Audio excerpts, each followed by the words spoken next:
Oops. Oh gosh, I had my microphone muted, y'all. Wow, talk about some technical glitches tonight. Everything went haywire right before the show today, and I have no idea why. That's just what happens here on the Cryptid Huntress channel. So yes, you guys, thank you for bearing with me. I'm a couple minutes late tonight, and but I'm so glad to be here. I am so glad you guys are here, and we have a fantastic show tonight. Oh my gosh, I have Neal from BigfootTalk.com. Okay, on the show tonight. He is here in the studio. We're going to be talking about his experience with Bigfoot on his property and much more tonight. He has a wonderful website. It's called BigfootTalk.com. And he's also got a conference coming up here in Georgia. So you guys, you might be familiar with Neal. He's been on our good friend Vic Cundiff's show on Bigfoot. I think it's called My Bigfoot Encounter. I've been on that show before too. And that's where I heard him. But I actually met Neal down in Molina at the Molina Bigfoot Festival, or the library, the night before that festival. So you guys go get your popcorn. We got a great show for you guys lined up. And yeah, if you guys would like to follow along with all of my shows and whatever I'm doing, you guys go over to the cryptidhuntress.com and find all of my archives of all my shows. And you can get a calendar of events over there. I'm going to be at, let's see, I think the next event that I have is the Georgia Bigfoot Conference. I am their keynote speaker this year at the Georgia Bigfoot Conference. So you guys come see me. We're going to have Stacy Brown Jr., Matthew Delph, all the guys from North Carolina Investigates up there, and many, many more people. I don't know. I always leave people out. So please come see me down there at that.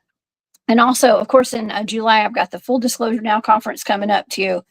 And somewhere in there, we got the Molina Bigfoot Festival coming back around as well. So I hope to see you guys all there at some of these conferences.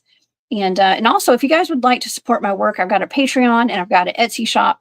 All that information is on my website and down here on the ticker. Okay, so, okay, let's just go ahead and get to our show. I was a little flustered when I got on air tonight. Okay, these technical glitches are no joke, y'all. Okay, it's no joke, especially when you're on a deadline to start your show. Okay, so tonight we have Neal from BigfootTalk.com. He grew up on a 77-acre property in Georgia, and starting at a very young age, he used to run around his family's property, interested in all the wildlife out there. Now, years later, Neal and his wife were looking for property that had wildlife on it, and they found some really good property. I guess it's here in Georgia.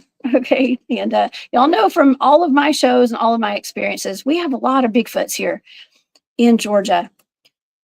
Now, 10 years after they moved into this property, Neal started noticing strange things that were happening that were not easy for him to explain. They came to realize that it was something with hands. It wasn't just an animal, it was something with hands that was visiting the property and doing those things. And after doing several tests to try to identify who or what he was dealing with, he came to the stunning realization that a Bigfoot had done all that stuff. Now, he has a very unique relationship with these Bigfoots on his property. He exchanges gifts, observes their communal behaviors, and very much more. So you guys, please go to BigfootTalk.com or to their Facebook page to learn more. Actually, we're going to be learning more tonight from the man himself. We have Neal here in the studio. Please help me welcome to the show for the very first time, Mr. Neal from bigfoottalk.com. Hey, Neal. Hey, how's everybody doing tonight? I think your computer was trying to block me. He said, I don't like the way that guy looks. Let's don't talk to him. Stay away from him. I think he was trying to block me. That happens. You know what? Whenever I have like a really big glitch like that, there's usually something really big that we're going to talk about tonight. Okay, the universe, something's trying to block it. Yeah, And I yeah, had that feeling. I'm like, oh, you know, when the computer's trying to block you, that means that somebody doesn't want you talking. that's right. That's right. Well, we're going to talk because you and I both love to talk, and we love to talk about Bigfoot, right? Right, exactly. Now, we'll warn you, okay, I'm like a runaway train going downhill. If I you need to gotcha. ask a question and you interrupt, that is fine. That's the only way to stop a running train. You got to interrupt it. So just go ahead and do it, because otherwise I'll just keep talking and talking. I'll be jumping around so much it'd be like a kangaroo in an ant bed going crazy. Well, I got you. I got you, Neal. I'm a pro at this. Okay, and I just can't wait to hear about all your experiences that you've had. Why don't you tell me a little bit and tell our audience tonight a little bit about your history with Bigfoot and what you got going on your property? Like, how did all this start? Yeah, it's an amazing encounter because first off, I did live on a lot of property and I was in the woods all the time. And my mom, I was in the woods so much, my mom couldn't even yell and get me because I was always back there learning about nature, learn about deer, animals. I mean, even at 8 years old, I was in the woods all the time. She had to put a bell in front of the house to call me. And between the ages of 9 and 10, I realized that the animals, especially the squirrels and other animals, can communicate to each other. The squirrels would have a language so that every call meant something or described something. Like if a hawk or an owl was around, it'd be one loud scream, and they all would freeze and shut up. Then when the owl or hawk went away, the one that started would stop, and then they'd all start talking and moving around again. So I got to where I could actually listen to a squirrel, and the squirrels will let me know what's going on. I could close my eyes and know what's going on. And it's funny, one of the loudest things they do is they yell at the deer. And I'd get up on a big hill and I'd sit with my back to the big old oak tree, looking down in the bottom. And I would just close my eyes and listen. And it would go off, and I could tell that there was a deer there because it would be yelling, screaming, mad as heck. And the deer's just looking up like, my acorns too, leave me alone. It's not all yours. You know, he just looked at the squirrel like it's crazy because it wasn't scared at all. But later on in life, I learned a lot from it because I learned so much about nature, deer, I mean, everything. And I was in the woods all the time. So going to modern day, my wife knew that I liked to have a lot of, well, not a lot, but some property so that had animals on it. And she found this property in North Georgia. It had two streams on it. It had a dried up pond. The streams were gone. They were dried out in it, and a nice house. But it had been abandoned for 8 to 10 years. Now, in this area, there are no bears.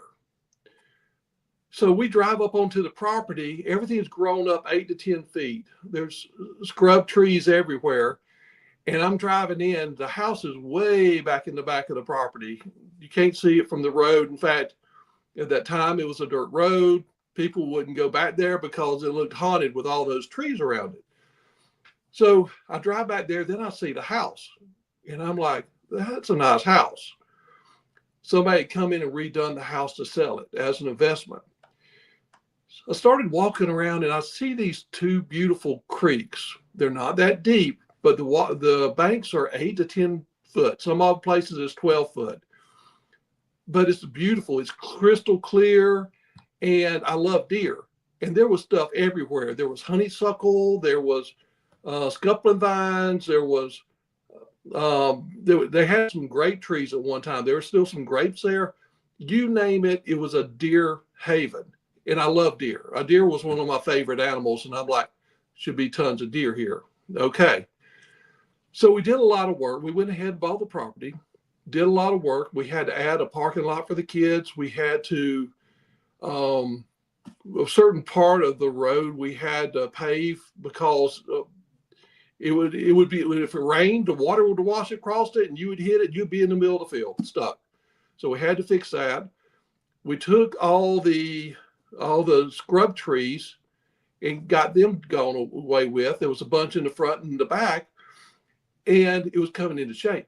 Of course, me being a country boy, I wanted a bunch of fruit trees. So I planted apple trees, yellow delicious, red delicious, peach trees, 2 type, pear trees, 3 types. We got blueberry bushes, we've got pecan trees, we got fig trees, and blueberry bushes. Now, the blueberry bushes we planted, the only thing we didn't plant are the pecan trees and the fig trees. They were already here. Everything else we planted. But deer are a browse eater, so it didn't take too long before they started eating the leaves off the fruit trees. So I had to put fabric down on the ground and deer netting up on the side, 6 foot high with T-posts to keep them away from it. So they started growing and everything. After a few years, now along the way, I saw stuff that didn't make sense. I saw stuff that I'm like, where'd this come from? You know, what made this? Like, for one thing, on the back side of the property that was all grown up and we had to bush hog it down. Get down there where the woods are, and there is a trail. Now, I'm 6'4", played football, got wide shoulders, and this trail was at least a foot on each side of my shoulders wide. Nothing touched me. It was at least double my height. But the trail was weird because everything in that trail was smashed flat to the ground. It was crushed. And deer walking on it wouldn't do that. Yeah, it would break a little branch, but they wouldn't just smash and crush them. These were smashed and crushed. And I'm going through my head because all the animals here are the same as where I grew up. And I'm like, what could have done this? You know, what could make a trail like this? The only thing I could come up with is elephants. And I sure hadn't heard any elephants escaping in Georgia. So I had no idea what had done it because I didn't see any deer tracks on that trail. Actually, I saw where they jumped the fence in front of it, but didn't see any deer tracks on that trail, but everything was just flattened. So another thing I saw is I was trying to get to the pond on the other side of the creek. And on the other side of the creek, remember, it had real steep banks, but they used a bulldozer to level it out. So there was about room, there's about 15 foot that had been flattened out. And then the banks went up.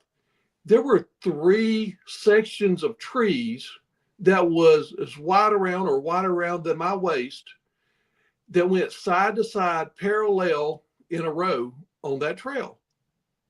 What was really strange was, number one, if it's abandoned, why are you putting these logs over here, you know? But number 2, they weren't cut. They were snapped. They were heavy they were snapped. They were not, no machinery had done it. There was no signs of them being dragged in there. They were just snapped. So I said, well, that's crazy. I can't figure out why somebody would do it. And why would you use a chainsaw to cut them? You know, this just doesn't make sense. Then later on, we got the pond. We had to drive we have a side-by-side. We had to drive it over all these little trees. It makes S's everywhere because we had to hit the smallest trees just to make a trail to get back there. Now it's beautiful though, but to get back there, and we decided the best way to do it was to draw water out of one of the streams to load up the pond again, and then it would what would overflow would go back into the creek. So we did that. The sided is an open-sided barn where they used to cut a lot of lumber and woods and maybe made furniture. One of the things in there was really flat like a table with a piece of plywood on top of it, but it had sawdust everywhere. Well, somebody must have been over there smoking or something, because one morning I go over there and I see smoke from coming over there, and I'm like, what the heck? I've got my 2 kids with me. We ride over there. There was a fire started in the sawdust, and you could tell it looked like it had been smoldering for a while and made a fire. So I can't remember if me or one of them went back and got 2 buckets, because there's no way that they could get in the creek. I would have to put one in the creek because it was about 8 foot right there where that is. is about 8 foot, and then have another one get it and run, give him an empty one and then run one to me to try to get it out. Well, I took a metal rake that I had in the side by side, and I was pushing the fire underneath the table. Now, I knew that that table wasn't going to hold up, because when I wasn't raking it, it was the roof was about 14 foot tall, but it was already about 12 foot. So I knew the table was going to get burnt. It was going to be gone. So I told him, I said, go ahead and call the fire department. I'm going to need some help. There's no way I'm going to be able to contain this myself. When they showed up, they weren't very far away. When they showed up, I almost had it under control, because the one thing I hadn't counted on is it never burnt through the table. I kept pushing it underneath, and it kept going to the bottom of the table, but it never burnt through. So we got it out. Then the fireman threw the legs and the sideboards, and it turned out to be a pool table, and the slate at the bottom is why it never burnt through. It was hitting the slate. The slate was stopping it. What luck, right? So they threw all that because it had embers on it. If they left it there, it was going to reignite the sawdust. They threw them in the pond that we had already put minnows in. And to get a pond right is a project. You got to put the minnows in first, leave them for a while, then put brim in, leave them for a while, and then a year later put the bass in. That way they will all be able to reproduce, so that they're not, the bass don't eat them out. So we had the minnows in at the time. After they threw them in, we went and the minnows were in there, but something strange happened. The minnows that we have their eggs are it's called sticky eggs. They lay them at the bottom of branches and wood.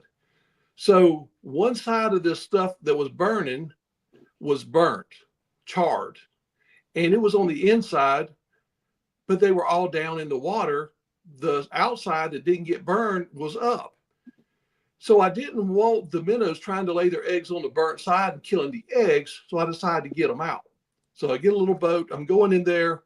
I grab one, flip it over, and there are leeches, huge leeches on the bottom of these burnt pieces of wood. So I had to take them off. There was a bunch of them, big ones. So I had to take them off, throw them one by one into the boat. Now there was one in every corner and one on each side, and they're all within 3 foot of the bank. Got them out.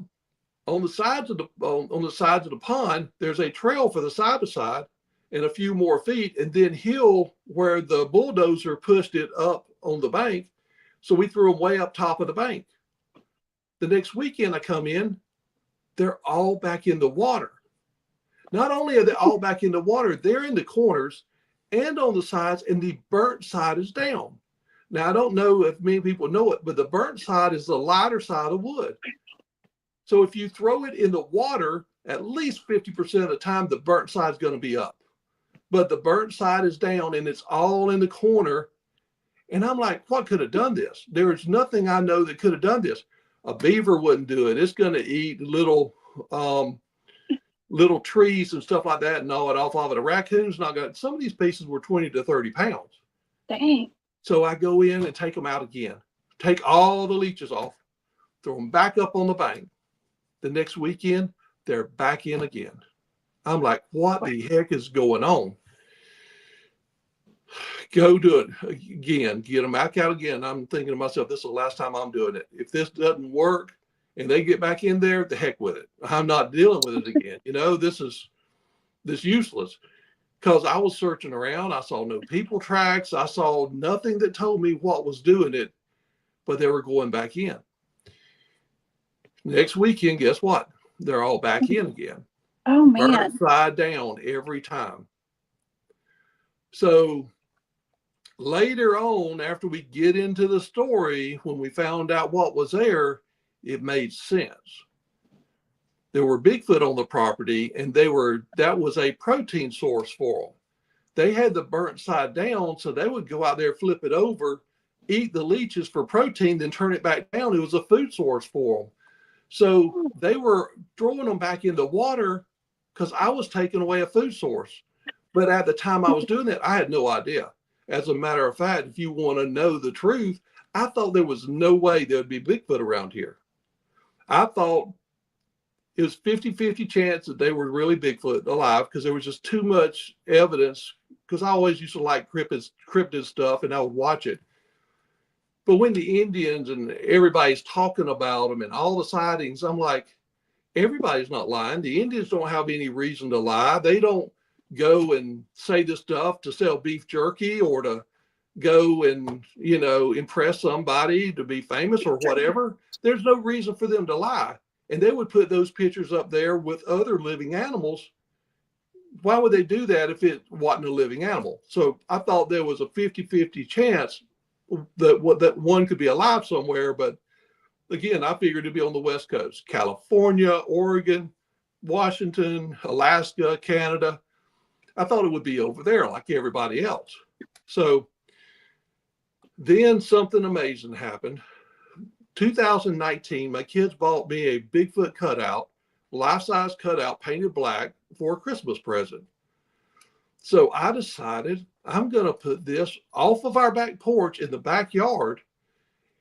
And I put it in the backyard right at the edge of some trees so I can see it. I can sit on the back porch and see it and just laugh. And, it's not really laugh because I liked it. I liked the thought of Bigfoot, So I'm sitting back there and everything. Well, 2 weeks later, my wife's watching a scary movie. I don't like to watch scary movies. I care nothing about it. It just makes me angry. I don't know why it makes me angry, but it makes me want to hit the TV and get rid of the bad guy. But oh no, it's that frequency, man. I don't like movies like that either. I do not like scary movies. So I went on to sleep.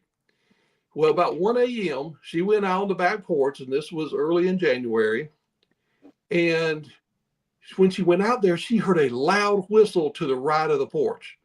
It was about 40 to 50 yards from the back porch. She couldn't see it, but it was so loud. It was louder than a train whistle, she said. Then the dogs, we have dogs in the pen out there where we have a fence around it, and they've got a shed that they stay in. And they were out there, they were going nuts. They were going crazy, barking, jumping up and down on the fence, just going nuts. Then it moved 30 to 35 yards to the left and did another whistle. Now it's going towards the dogs. Now I have heard a mature doe whistle one time when they didn't realize I was there, and the mature doe saw it and whistled. They all just flew out of there. But a mature doe would never go towards dogs. As soon as the dog's barking, even if it's in rut and chased by a buck, as soon as they start barking, they're going to head the other way. They are not going near that. Then my wife at the time thought it was one of the kids trying to play a trick. So she goes and yells and says, you need to come inside, quit trying to play pranks. I'm not doing that. Come inside. Nothing happened. It went 30 to 35 yards again to the left, within 5 yards of the dog pen. They're jumping up and down, growling on the fence and everything. Whistled again. Now she knew it couldn't be the kids because the dogs would never growl and go act like that towards the kids. So she started wondering, what could this be? There's nothing that can whistle that loud she's ever heard. There were people in her high school that could really whistle loud. Then it went down by the creek and whistled again. And she said, there's no way. They would never go in the woods. There was no flashlight, no light of any kind. They would never go in the woods at all that time of night. It was really dark, no moon or anything. So she came and checked it, and all the kids were asleep, came and got me, said, come outside quick. There's something out here.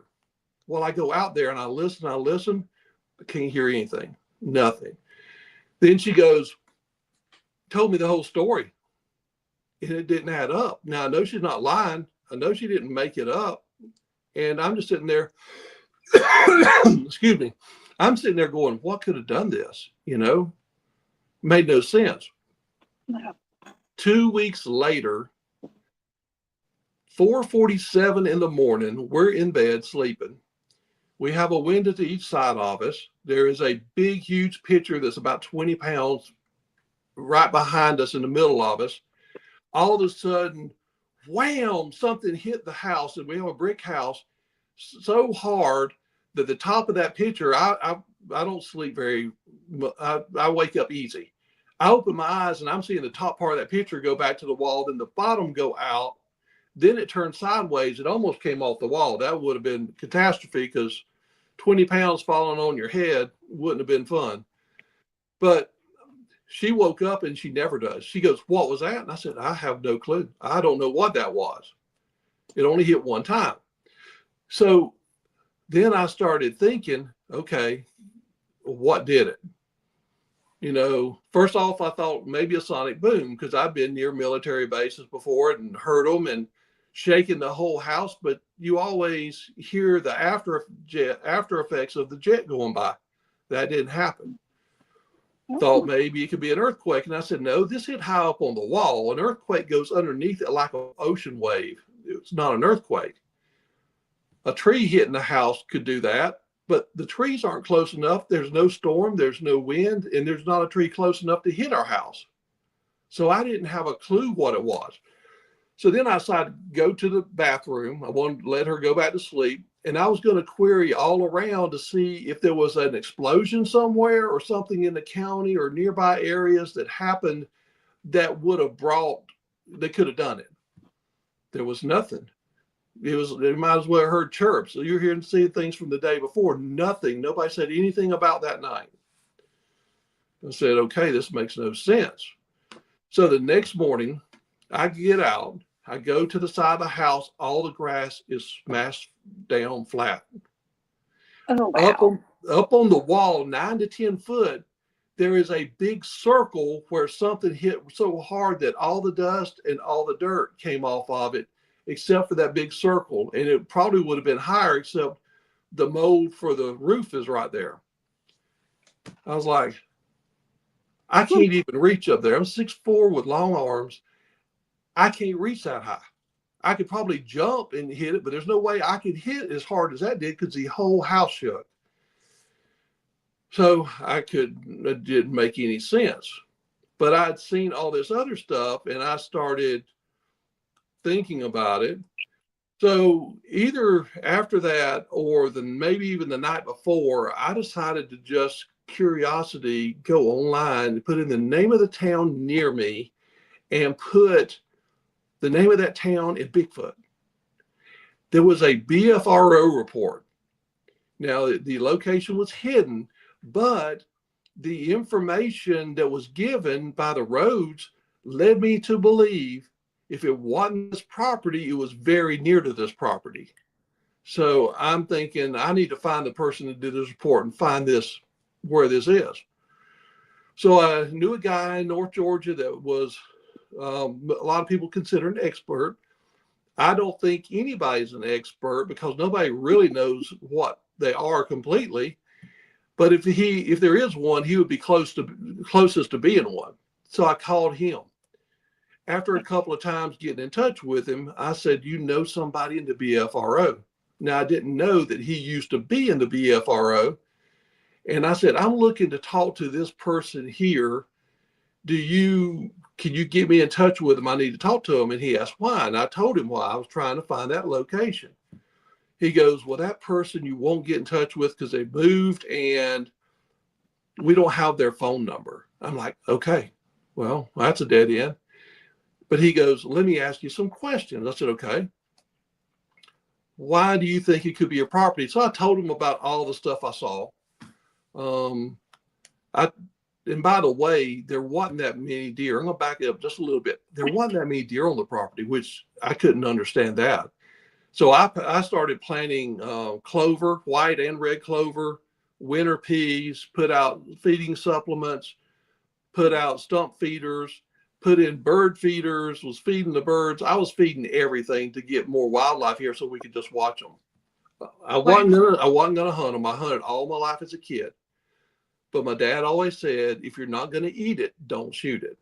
My wife would never eat anything, much less allow me to shoot it. So, and that was fine with me. I love nature. I just love watching them. Yeah. Well, you know what? The reason you didn't have a lot of deer on your property is probably because the Bigfoots were hunting them. And Exactly. so they stayed away. And plus, you said that you had berries on your property. Right. We always hear about Bigfoots and berries, and even missing people going to, people that disappear out of the national parks go out and pick berries. Sometimes they have encounters with Bigfoots around berry bushes and stuff. Right. And it's pretty fascinating that nobody had lived on that property for 8 to 10 years too. Exactly. That was a perfect environment for those Bigfoot out there. And so Exactly. it was a perfect recipe for you to And have not only Bigfoots. that, but there were blackberries there. There were wild Mhm. strawberries there. I didn't even talk about them because they were wild Oh, on yeah. the other side over there near where the pond was.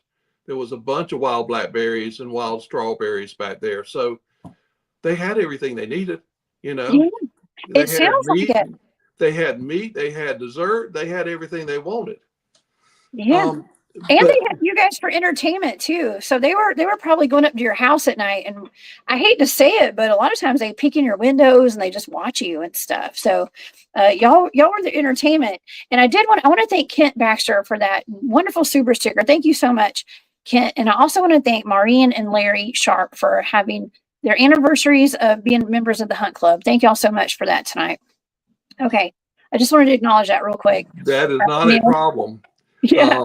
But what I did, what I was going to say is they had definitely been watching us that whole time. Yeah. They had been watching us. Now, let me get to the rest of the story, and I'll tell you what the guy said. So Okay. anyway, I started telling him all about it, and I told him the part about the not that many deer and all that stuff. And he said, "Well, do you hunt?" No, I don't hunt. And I told him I put all that food stuff out for the deer and the birds. He said, "So you're feeding the animals, but you're not hunting the animals." I said, "Right. I'm feeding them, not hunting them." I said, "Okay." He goes, "Have you ever known any fruit to go missing?" And I said, "Well, everything we put out was little bitty young trees. Nothing's made but some peaches. But the weird thing is, the peaches go missing. I'll go and tell the kids, hey, the peaches are about ripe. We're going to pick them this weekend. By Friday night, they're gone. Some of them are 8 to 10 foot tall. The netting's 6 foot tall, and it's away from it. Nobody in Georgia is going to come in a backyard that they don't even know has trees back behind the house and go to steal a few peaches. You're asking to get shot, you know? Nobody would do that, but the peaches were gone." And the guy goes, "Okay, did any other fruit go missing?" I said, "Yeah, the persimmons would go gone and the figs would go gone. I would see a bunch of them about to get ripe. I'd go out there to pick them to make some fig preserves. They're gone, except for a few that weren't ripe." And I said, they all were gone. So I was just telling him that. And then he said, what else did he say? Anyway, he asked another couple of questions. And he said, "So I have an idea of what's going on." I said, "Okay, what do you think happened? What do you think's going on?" He said, "You know what happened because that's why you're calling me. You have a Bigfoot." Well, I was dumbfounded, you know, because I didn't, even though I was chasing that to see if it's true, I didn't think it was true. I didn't think it was possible. But So you I probably, but asked him, it had to been in the back of your mind a little bit. I mean, because I've seen the pictures that you sent me and stuff too. Some of the stuff and on your website as well. And you've got some pictures of some pretty huge footprints out there. And yeah, had you seen those footprints yet? Like the big footprints yet at this point? no, I'd seen no Okay. footprints at this point. Oh They were wow. high, Okay. and I was a hunter and I was a tracker. And Oh I've man. never seen any footprints out there at all. That's how good they hide them. I mean, it's amazing how good they are at hiding their footprints. So then I asked him, I said, because at this time I always go by the motto of trust but verify. So I trusted what he said, but I'm going to find a way to verify. But I asked him, I said, "Why do you think that?" Because I'm thinking in my head, I don't know that much about it. I've seen a few shows, I've done all this, but I'm like, how somebody know after a few questions that they're letting me know they're here and they want to coexist with us? How does he know that? And he said, "Well, let me ask you a few more questions." I said, "Okay." He said, "If you and your wife gone outside and either your front or back heard growls coming from the woods?" No. "Have you had anything run along your house hitting it 2 or 3 times during a night?" No. "Have you had a tree pushed down over your driveway at any time?" No. "Have you had either limbs, rocks, acorns, or something like that thrown on your roof or your back porch or your barn?" No.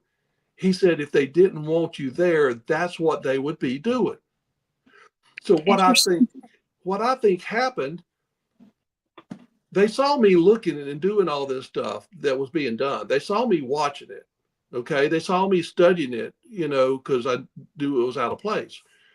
I put this Bigfoot cutout in the backyard. I think they thought that we knew they might have been there, and they wanted to let us know they were there to see if they could coexist with us. I think if that cutout hadn't have gone there, they Wow. probably would have taken several years at least before if they ever let us know that they were there. Wow. Isn't that That's crazy? that's fantastic. No, that's really cool because I was just at my good friend Bob Grumpy Wilson. He passed away last year, and Mm-hmm. he was like family to me. And I went to his house today to go see his wife, with a couple of my teammates, with Daryl and Trey, and we spent some time there. And they had a Bigfoot. They have a Bigfoot in their front yard, a big cutout like you have. Right. And we were kind of joking around about, well, are you going to keep the Bigfoot out here, Marianne? And she said, oh, that Bigfoot protects me, is what she Right. said. And she meant it. She said, that Bigfoot protects me. And they have a sign that says property protected by Bigfoot. But yeah, that gives it a whole new meaning. Right. Okay, because the Bigfoots actually see those things Right. and relate it to themselves. How cool is that? Well, not only that, but I think they saw that we weren't aggressive towards living animals. We love watching them because my wife would go out every morning. The deer would be in the corner and she'd say, hello, little deer. And the deer would just look at her and they'll shake their tail and go back to eating because they know she's safe. And I think they were watching all that and realized, hey, they're feeding all the animals. They're not shooting them. They're talking to them. They built, they're safe with them. Maybe we can do it. So all this kind of just built up. Now, I believe in trust but verify. So I'm like, I hadn't seen a print or anything yet. How can I find out if they're truly here? So then I remembered that trail back on the back of the property that was so big and it just everything massed flat. And I said, wait a second. If they're here, that is one of their trails because they're flat-footed or supposed to be flat-footed. They're heavy. They could be crushing that stuff like an elephant would. And so there was a tree that was kind of leaning backwards a little bit. And I decided that I would reach up and put 2 headless nails as high up as I could get them, put 2 red delicious apples on it. And then I was going, how can I get a print from them? So I started taking a rake and just raking the leaves back. And at the bottom of it, because they were so thick, it was really soft and mushy. And I said, okay, this is soft enough. If one comes over here, I'll be able to at least see the outlines of a footprint. So the next day or 2 days later, I go back there, the apples are gone. And there, sure enough, is a print 16 to 16 and a half foot long, human shaped, and probably about 7.5 to 8 inches wide, right there where he could have reached them. And I'm like, okay, that's what we have. We have a Bigfoot. Mm-hmm. So wow. I'm talking to my wife and I'm like, we have to find a way to learn about them. We've got to find a way to start communicating with them, interacting with them. What can we do? So as we're trying to figure that out, I was thinking, okay, if there's one that's that big, 2 apples aren't going to fill it up. So I need to find another place for apples. But I couldn't find any place to put apples. So then I decided I would go and maybe make something else. But the next time I go down there on the other side of the fence, which was right by that, there were 4 sticks stuck in the ground at different angles. There was actually a vine that went straight up, then went sideways parallel, then up to a tree. Right where it was flat and level parallel to the ground, there were 4 sticks coming from different angles, and it made a cup on top like a teepee would. I said, hey, I can put one right there. I put one there and it was perfect. All the things were equal on top. I put it there and it hit the apple three quarters. I'm like, let's see how smart they are, see if they can find this. So as I go down there the next time, it's gone. I'm like, they're pretty smart. They found the apple that I hid right there. And then I look to the left and there's another one made. I'm like, there's no way. There's no way possible that wasn't there. So then I started studying it, right? The sticks. Those sticks didn't come from the trees that's above it or around it. Those sticks came from somewhere else. And then I started pulling them up. The other end that was in the ground was sharp, 3 to 4 inches into the ground. Both of them only had 4 sticks, which somebody along the line said that there was going to be 4 of them, which it turned out being 4. Now, I don't know if there's anything to that or not, but it's just kind of unique that somebody said that they did that and there was 4. But I kind of was insulted at first. Here I am trying to see if they're smart, because at this time I just think they're a regular animal. A rabbit, raccoon, deer, they're just a regular animal, right? So, but those animals aren't going to make a place to put an apple. You know, they're not going to do that. So here I am trying to test their knowledge, and I put the dang apple right where they wanted me to. You know, they won that battle. So in a minute, for a minute, I was kind of insulted, and then I was like, I can't be insulted because I'm learning. That's what I'm trying to do. They're much smarter than I think they are. So then we decided, we had heard they like blue marbles, and we had a stump feeder back there that was on level ground. It's got little circles on the top of it, the way it's made. So we put some blue marbles on top, 9 or 10 of them. We were leaving them for a gift. Sure enough, the marbles disappeared, every one of them. So I went and told my wife, I said, they got the gift. They took them, every one of them. There's none on the ground. There's none anywhere. They're gone. They're not there. So she wanted to see. So we drove back down there, and it makes like a U down there because the way the streams and the property is, the way we drive.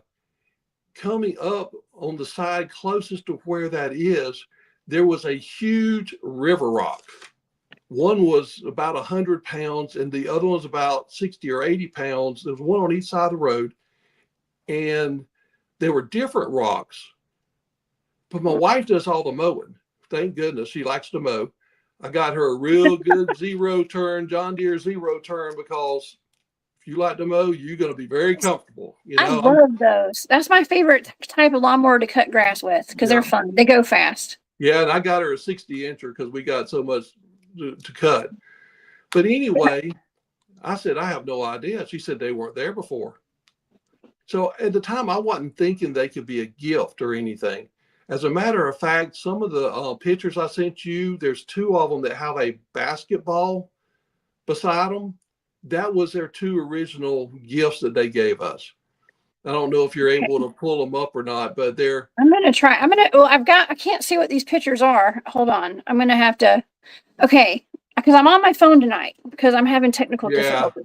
So let me just go down the list here. We've got cups. We've got another cup. And we got the box right there. Whatever you got. It's going to be at the bottom of it, I think. The bottom of that group. And I got that. And I know that you sent it to me, but I don't know if I didn't get them uploaded. I'm so sorry. I didn't get those uploaded. That's okay. Okay. So, and I can go back to those others when we get to them, because now I know what you got. That's what I got. So anyway, they took them. Well, I didn't think they were going to be a gift. I'd heard they were going to be flowers, bones, sticks tied together, feathers, you know, something like that. So I didn't think that would be a gift. 2 weeks later, we're coming back from my mom's house. My wife's asleep, and a person's brain is like a computer. If it's not on the foreground working, it's working in the background trying to figure things out. And then all of a sudden it came to me, wait a second, marbles are like a rock. They're hard. And they gave me rocks. And so maybe that is a gift. So we get home on Sunday night, late Sunday night. So Monday morning, I'm going to go look at them again, investigate a little bit more, because we just drove by them. I go and I cut through. I don't go on the road. I cut through the trees because I'm already going to be late to work checking this out. But it just bothered me so much, I had to do it. And so I get down there. They're gone. They are not there. They have disappeared. I'm like, what the heck? That is one of them is at least 100 pounds. The other one's about 60, and they're gone. How? So then I'm driving up that side of the trail, that side of the U, and over by their favorite peach tree where was the flattest from where she mowed the last, there is the big one laying right by the peach tree. They had moved it 50 to 60 yards up the trail, uphill, and set it by that peach tree. I'm like, holy cow. They moved it up here to make sure we saw it, to know it's a gift. I said, where's the other one? So then I drive around the trail to the other side, and where I built we put several hundred loads of dirt to make a pad so the kids could park because it was such a steep drop off. And the trail's at the bottom of it, which is 6 to 8 foot. The other one and one just like it was by the trail. I said, holy cow, they were really making sure we see it. They put it on both sides of the trail, even added one over here. So I picked them up and accepted them and put them by my porch, which I really think is a big deal with them. I think they wanted to see if we really, we gifted them. I think they were going to see if we would take their gifts back to seal the deal that we coexist together. And we did, and put them by our back porch. So I think that was a big deal to them. Wow. Otherwise, why would they do it? But just think about it. They took these rocks out of that creek that's got banks that are that steep, carried them up there and set them down, and then moved them again to make sure we saw them. Wow. So I was like, that's crazy. That's wild, but that shows such an intelligence to them. Okay. A big intelligence. And they want to communicate with you. Okay. That's kind of unusual, actually, because a lot of times when people live on a property, like I did an investigation down in Florida. I'm going to say it was almost 10 years ago, and it was at a couple's home. They've gone public now. Their names, I think it was the Bridges house. Okay. And now they're public. I can say that I was there. All right. Back then I couldn't say. But they were down there in Chattahoochee, Florida. Right. And and it seemed as though I'm not going to say that there were Bigfoots on their property for sure. Okay. I think Stacy Brown Jr. actually got some on film there. Okay. But they would go and scream at them and stuff at night, like get them up on their porch. I mean, it was scary. And that's kind of the case with most stories that you hear about when people are cohabiting with them, like cohabitation kind of scenarios. But with these, they were actually taking you gifts and making sure you saw them. Did you ever have anything that made you feel scared at all? I mean, I know I'm kind of skipping ahead a little bit. Did you ever feel uncomfortable with them? Never. I really believe it's the male that decides how they act towards people. But I think the female has a large interaction with the male to maneuver him one way or the other. Now, I think if there's a male that's had something bad happen with humans, either got shot or saw one killed or people, had a bad interaction, I think you would never really they wouldn't make a group that you would cohabitate with. I think he would shut it down. He would say, stay away from them, don't get near them, and try to run them off, scare them even more if they wanted to run them off.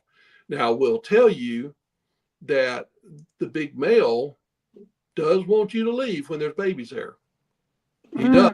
And even though he wanted me to leave, I never felt scared. It was the weirdest thing. Man. I'm down at the pond.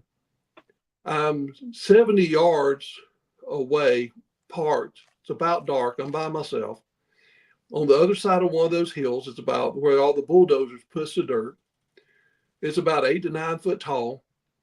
I can feel vibrations coming and hear footsteps, bipedal footsteps behind it, coming down a huge trail back there. I'm like, what the heck? I'm feeling these vibrations through the tires, through the seat, on my butt, and hear this thing walking. Then I see 50-foot tall trees on each side, both of them shaking at the same time. And I get the feeling, you need to leave. You need to go away. But I never felt threatened by it. It was the weirdest thing ever. So I waited a while, and as it got closer, but I still couldn't see it, I said, okay, I don't have a weapon, which I never do carry one. I've got plenty of weapons. I just don't carry them out there because I don't feel like I have to. We actually know that they will protect us and warn us of danger. But at that time I didn't, but we just never did it because I've been in the outdoors. I didn't think there was anything that I couldn't take care of and deal with. So then 2 weeks later, I found a baby footprint, 4 inches long, 3 inches wide. And I'm like, that's why he wanted us to leave, is because there was a baby down here. And then that made sense. We would do the same thing. If somebody came into our back door and somebody had a baby in there, you're going to say, get your butt out of here, Yeah. I mean, I don't want people messing around with my kid. So I Right. understand. Especially, I mean, I take my son out into the woods a lot. Okay, so we go out and we do bigfooting. I'm on like 4 different research teams, and so I was bound to take my son out there with me eventually. Right. And he goes, but he's 10. You met my son, I think. You were. I don't know if Ben was with me or not actually that night, the first night. But at Molina, he was there, I think. Right. But he was there at the library. Yeah. Yeah, he. Oh, that's right. He was there. He was there at both events, and but. I'm really, really careful about not taking my eyes off him when we're out in the field. Right. He's not allowed to go out into the field, like when we're doing the real dangerous research out there. He's not allowed, to get into the thick of it with them, because we just don't know. Not all Bigfoots are nice, and so we have to be real careful about that. There are some bad ones. I think the real bad ones, though, I think the ones that don't want you around, they're going to just be more aggressive at scaring you. Now, the really, really bad ones, I think, are deep, deep in the national forest because they're so against people, they don't want to be anywhere near you. And I think if you look at the missing 411, the clusters are really deep in the national forest. So I think the really bad ones are deep in the forest because they don't want to be anywhere around people. But another thing that happened is, from that point, I was trying to figure out how we could interact and communicate with them. So you had it on the other thing. I had a glass pie plate with white aquarium sand on it. I put blue marbles and made a smiley face and put it down there on that same stump feeder. Now, we go back down there. Now, it's perfectly level. We go back down there and they're all pulled to the bottom of the plate. We put them back up into a smiley face. We go back down there, they're pulled to the bottom of the plate again. We make a smiley face. We go back, they're pulled to the bottom of the plate again. Now, a couple of times, it looked like I could see the fingertip prints on the backside of it, but not enough to know for sure. And I said, I'm done with this. The heck with this. This is getting us nowhere. So we went down there a week and a half later. They had made a smiley face. They were playing a game with them. So what they were doing was they were moving them to the bottom of the plate. And when we kept playing, they wanted to play with us. So then they made a smiley face. So then I started running, trying to get the interaction going. I started making different shapes and they would turn them into smiley faces. The one that got me the most, though, was a square. I had 3 blue marbles on top, and the one in the middle was a lighter blue. 3 on the bottom, and then in between the top and bottom row on each side, I had 1. So we had 8 marbles making a square. They took a square and made a smile in 4 moves. I was dumbfounded. They took the light blue one in the middle, slid it down for a nose. The 2 on the middle on each side, they slid them out. And the one in the middle of the bottom slid it down a little bit. In 4 moves, they made a smiley face. I'm like, they think different. There is no person that would make a smiley face out of a square in 4 moves. We would pick them up and just make it bigger and all like that. But they did it in 4 moves. I thought that was crazy. That's impressive, though. Like, that shows you that shows you a lot of intelligence right there. I mean, maybe they just got lucky. Okay, maybe they just, but no, because let me tell you this what happened a little bit later. So a little bit later, during the night, a lot of time guys have to go to the bathroom. And when I hear the dogs barking, I open the door because it opens to the back porch and I can hear, if I can hear a howl or I can hear this or that. So I had the door open. All of a sudden, I hear the dogs barking like crazy at the edge of the trees about where the Bigfoot cutout is, and they're coming my way. And I said, this sounds like they're coming towards the back porch. But then I'm thinking, no, there's a trail up there going to that stump feeder. There's a deer up there and they're barking at the deer. Well, when they got to the edge of the porch, all of a sudden, bam, on the back porch, the whole porch shook, the bathroom shook, and I could tell it was a rock. A rock slammed on the back porch. And I was like, I knew what did it, but that's a little too close. I had to close the door. So I was thinking, I know they throw rocks, right? Mhm. But Yes. I didn't hear a bounce. I did not hear a slide. I go out there the next morning, there is no rock out there, but yet I can go look and see where a rock slammed the board and made a dent in it. I can see exactly where it hit.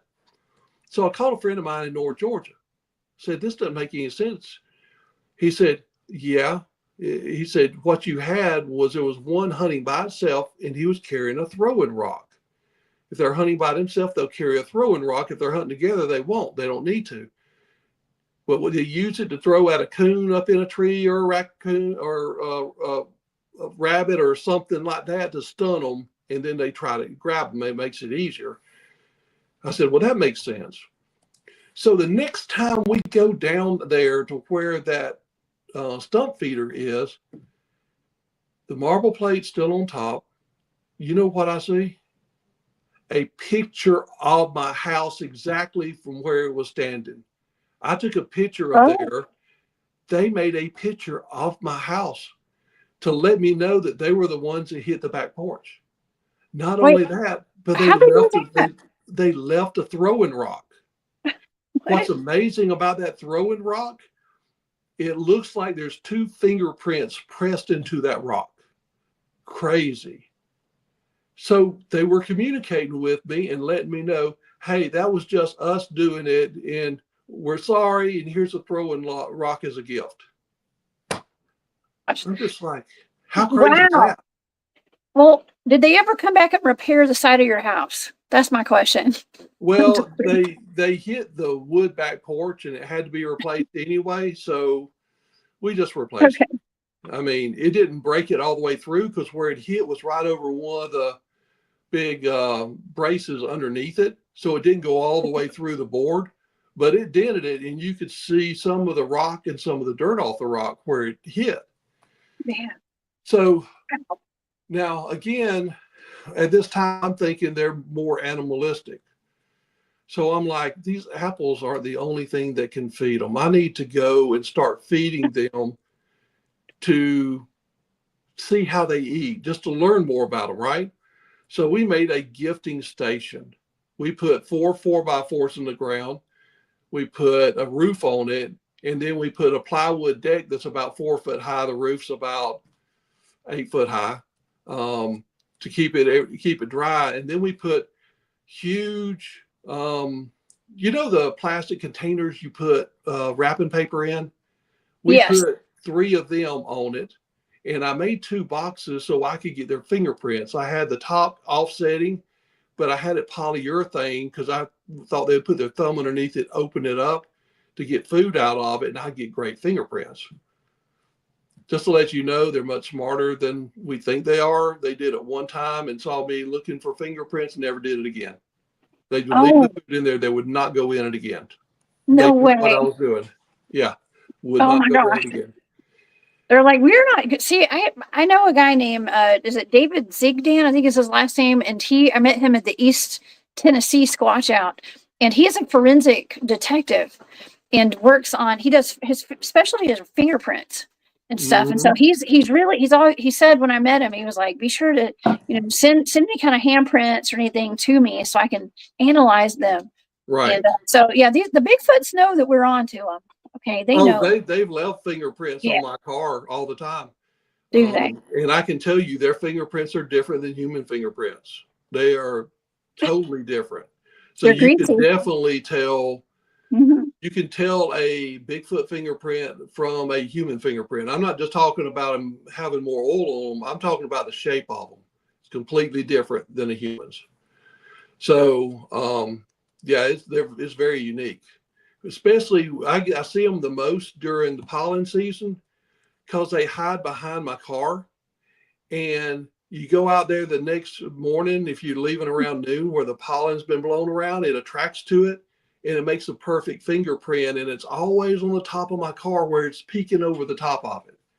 So yeah, it's totally different than. Will that ever freak you out at all? Do you ever get freaked out by that? Like, oh my God, they're watching me. No, I really don't. Okay. And I will tell you that I started putting food out for them. I noticed several things. Okay. I noticed that I would put dog food in one, 14 pounds of dog food in one, because they took a 35-pound bag of dog food off my back porch and ate it and left me these huge poops as my gift. Now I will tell you, I did not accept the poops. I said, I cannot accept poop. I said, I've got my limits, and that's not one of them. But what was funny, they started can I tell you something real quick? Because when the first time I ever met my Bigfoot field research team with those guys, one of my first questions to them was, "Where's the poop?" I said, "Where's the Bigfoot poop? Like, if there's actual Bigfoots, it seems like there'd be poop in the woods or something." And not that I've covered every inch of woods in the United States to know.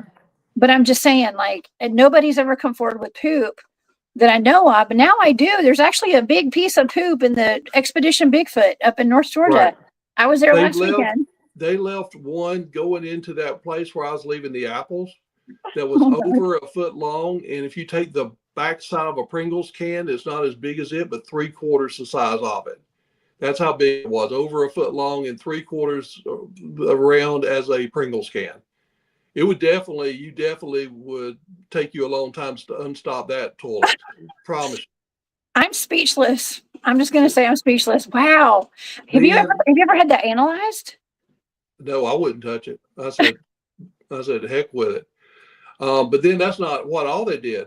So I had a guy that helped me around here, and the pump was getting stopped up.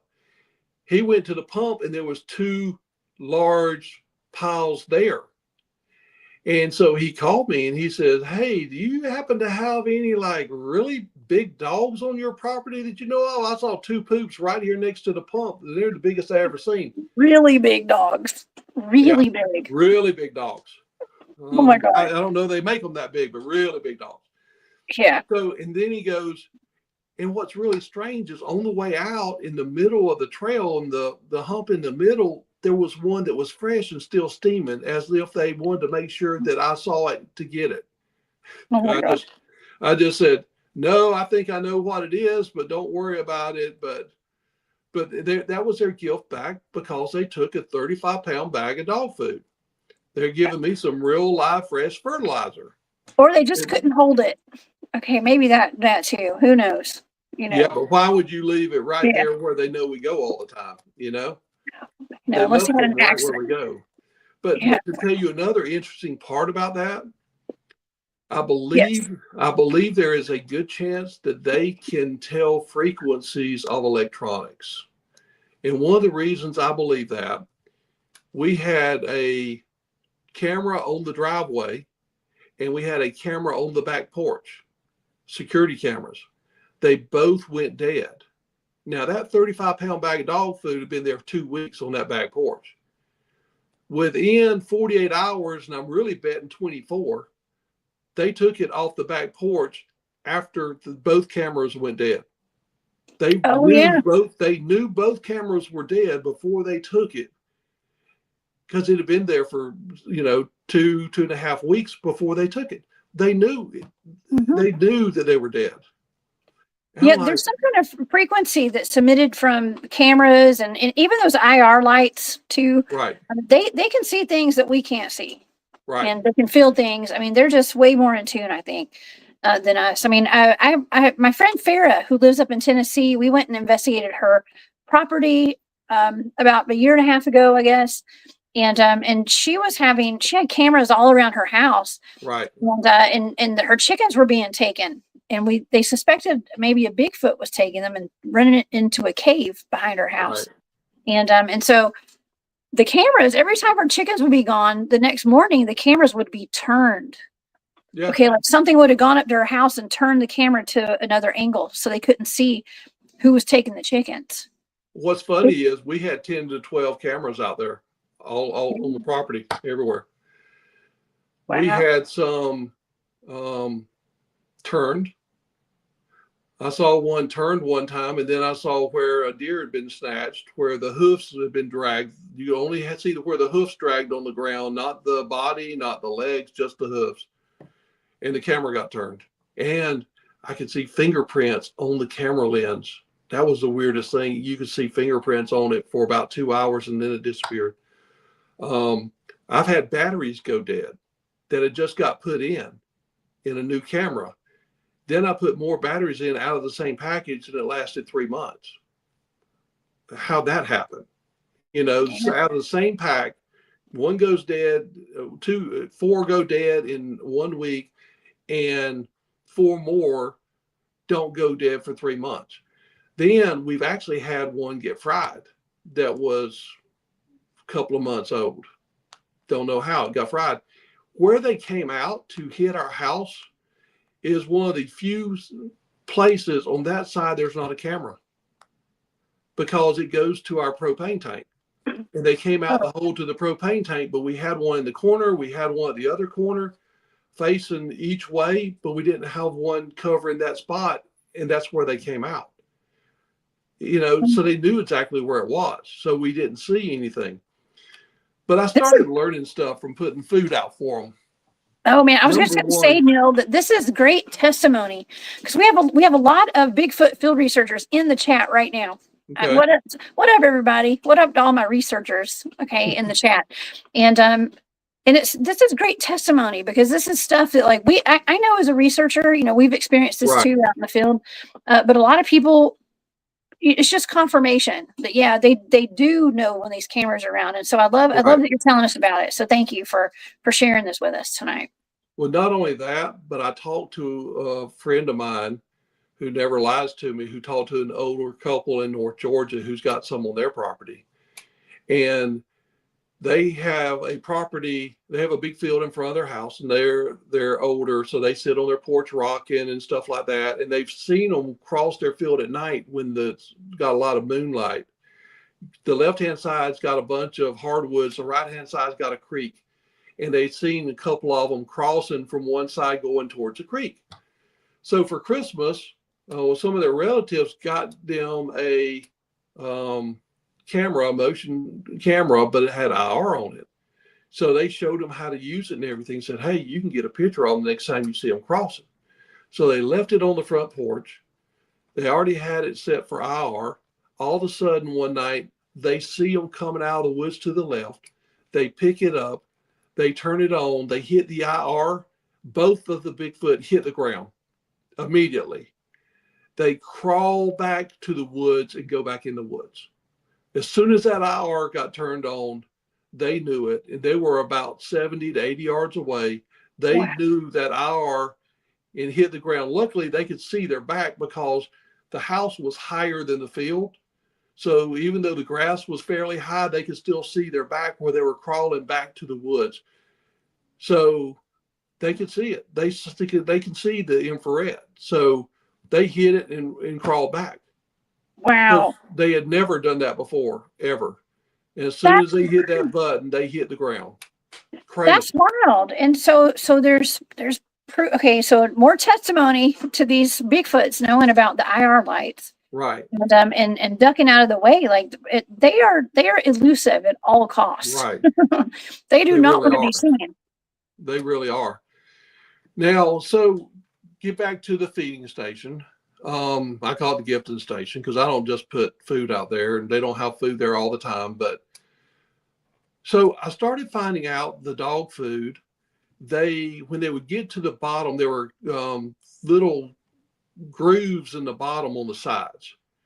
When it would get down in the grooves and all the rest was ate, there were fingerprint marks in there.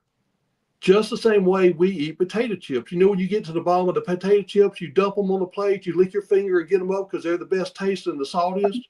They do the same thing to the dog food. Yeah, I turned the bag up. Okay. They do the same thing to the dog food. Do they? Now, if you go to the pictures, can you pull the pictures up again? Yeah. Yeah, I'm gonna take this down. Okay. I will tell you where to stop. Okay, we'll go to the cup first. Okay. Is that a cup? Okay, I'll come back to the cup. Okay, more cup. I'll come back to that one. Come back to that Okay. one. Okay, go to the very next one. Okay. The platform is level. It's 4x8, but we didn't have a solid piece, so there's got a little gap in between it. But if you look in the bottom, there's no crumbs. But if you look in the back right corner, there's crumbs.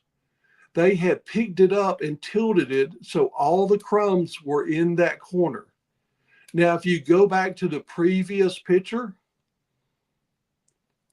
there's fingertip prints where they licked their fingers, stuck them into that corner to get the crumbs off. You can see where I think there's 3 or 4 fingerprints you can clearly see in those crumbs where they licked all 4 and stuck them in there so they could get the most crumbs. How crazy is that? Well, Neal, okay, so my thought right now, and this is my gut telling me this, is that if you were out there actually collecting data samples and like taking their poop and getting samples with that, they probably wouldn't be so forthcoming with you out there if you were doing that. You know what I mean? Like they wouldn't be leaving these things because they know that you don't have the intention of going out there to prove they exist to everybody and all that kind of stuff. You'll tell the story about it, but it's not like it's almost. I feel like that would be intrusive to them. Do you know what I mean? Later on, if we have time to get into it, because I've got about 20 hours or more of these interactions. Later on, if I get to it, you'll find out that they let me know exactly what they don't want me to do, and I let them know what I don't want them to do. So we have set parameters between us, and it works perfectly. There's area in the woods I don't go into because I know they live there. They don't come into our house. They don't hit our house anymore. They were looking at our window. I told them that was off limits. They don't do that anymore. The young ones were doing that. So we've set parameters between us, and they don't do what we don't like, and I don't do what they don't like. And I have a whole list of them. Now let's go back to one of the jars, the peanut butter jars, and I'll tell you the story behind those. Oh, those are peanut butter jars. I thought they were. Those are peanut butter jars. Wow, that thing is destroyed for peanut butter. So wow. At first there were 4 here. And the reason I know they're 4 is after we started building trust with each other and respect, they quit hiding their prints. I can see their prints every day. I mean, it might not be every one of them, but I could go out and see 3 to 5 prints, no problem, every day. Now it may be in the grass where the camera, the phone won't take a good picture of it, but I knew exactly there was a male 19 to 19 and a half inches long, 10 and a half inches wide. There was a female 13 and a half inches long and 8 inches wide. Now she's 14 and a half and 8 and a half inches wide. There was a juvenile 9 and a half inches long, real narrow, and he only had 4 toes. Then there was a one that's in between a baby. Because I see so many prints, I have to characterize them. From 4 to 6.5 inches is a baby, 6.5 to 9.5 is a young one. That's like a 8-9-year-old. 9.5 to 12.5 is a juvenile, and then 12.5 and up is an adult. It could be a young adult or a big adult. So anyway, that's my parameter on it. But they turned our place into a nursery after a couple of years because it was a safe zone for them. They had plenty of food. They had, it's a protected area. It's a perfect place. And, it's really weird. And I forgot to tell you, we actually had a couple of people come on the property in the beginning who saw prints, things tied together, big boy trails. I don't know if you know what a big boy trail is. And where they hit the house, the window on my wife's side, the bricks were cracked from the top corner all the way to the roof. That's how hard they hit. So they saw all kinds of stuff and knew that they were here.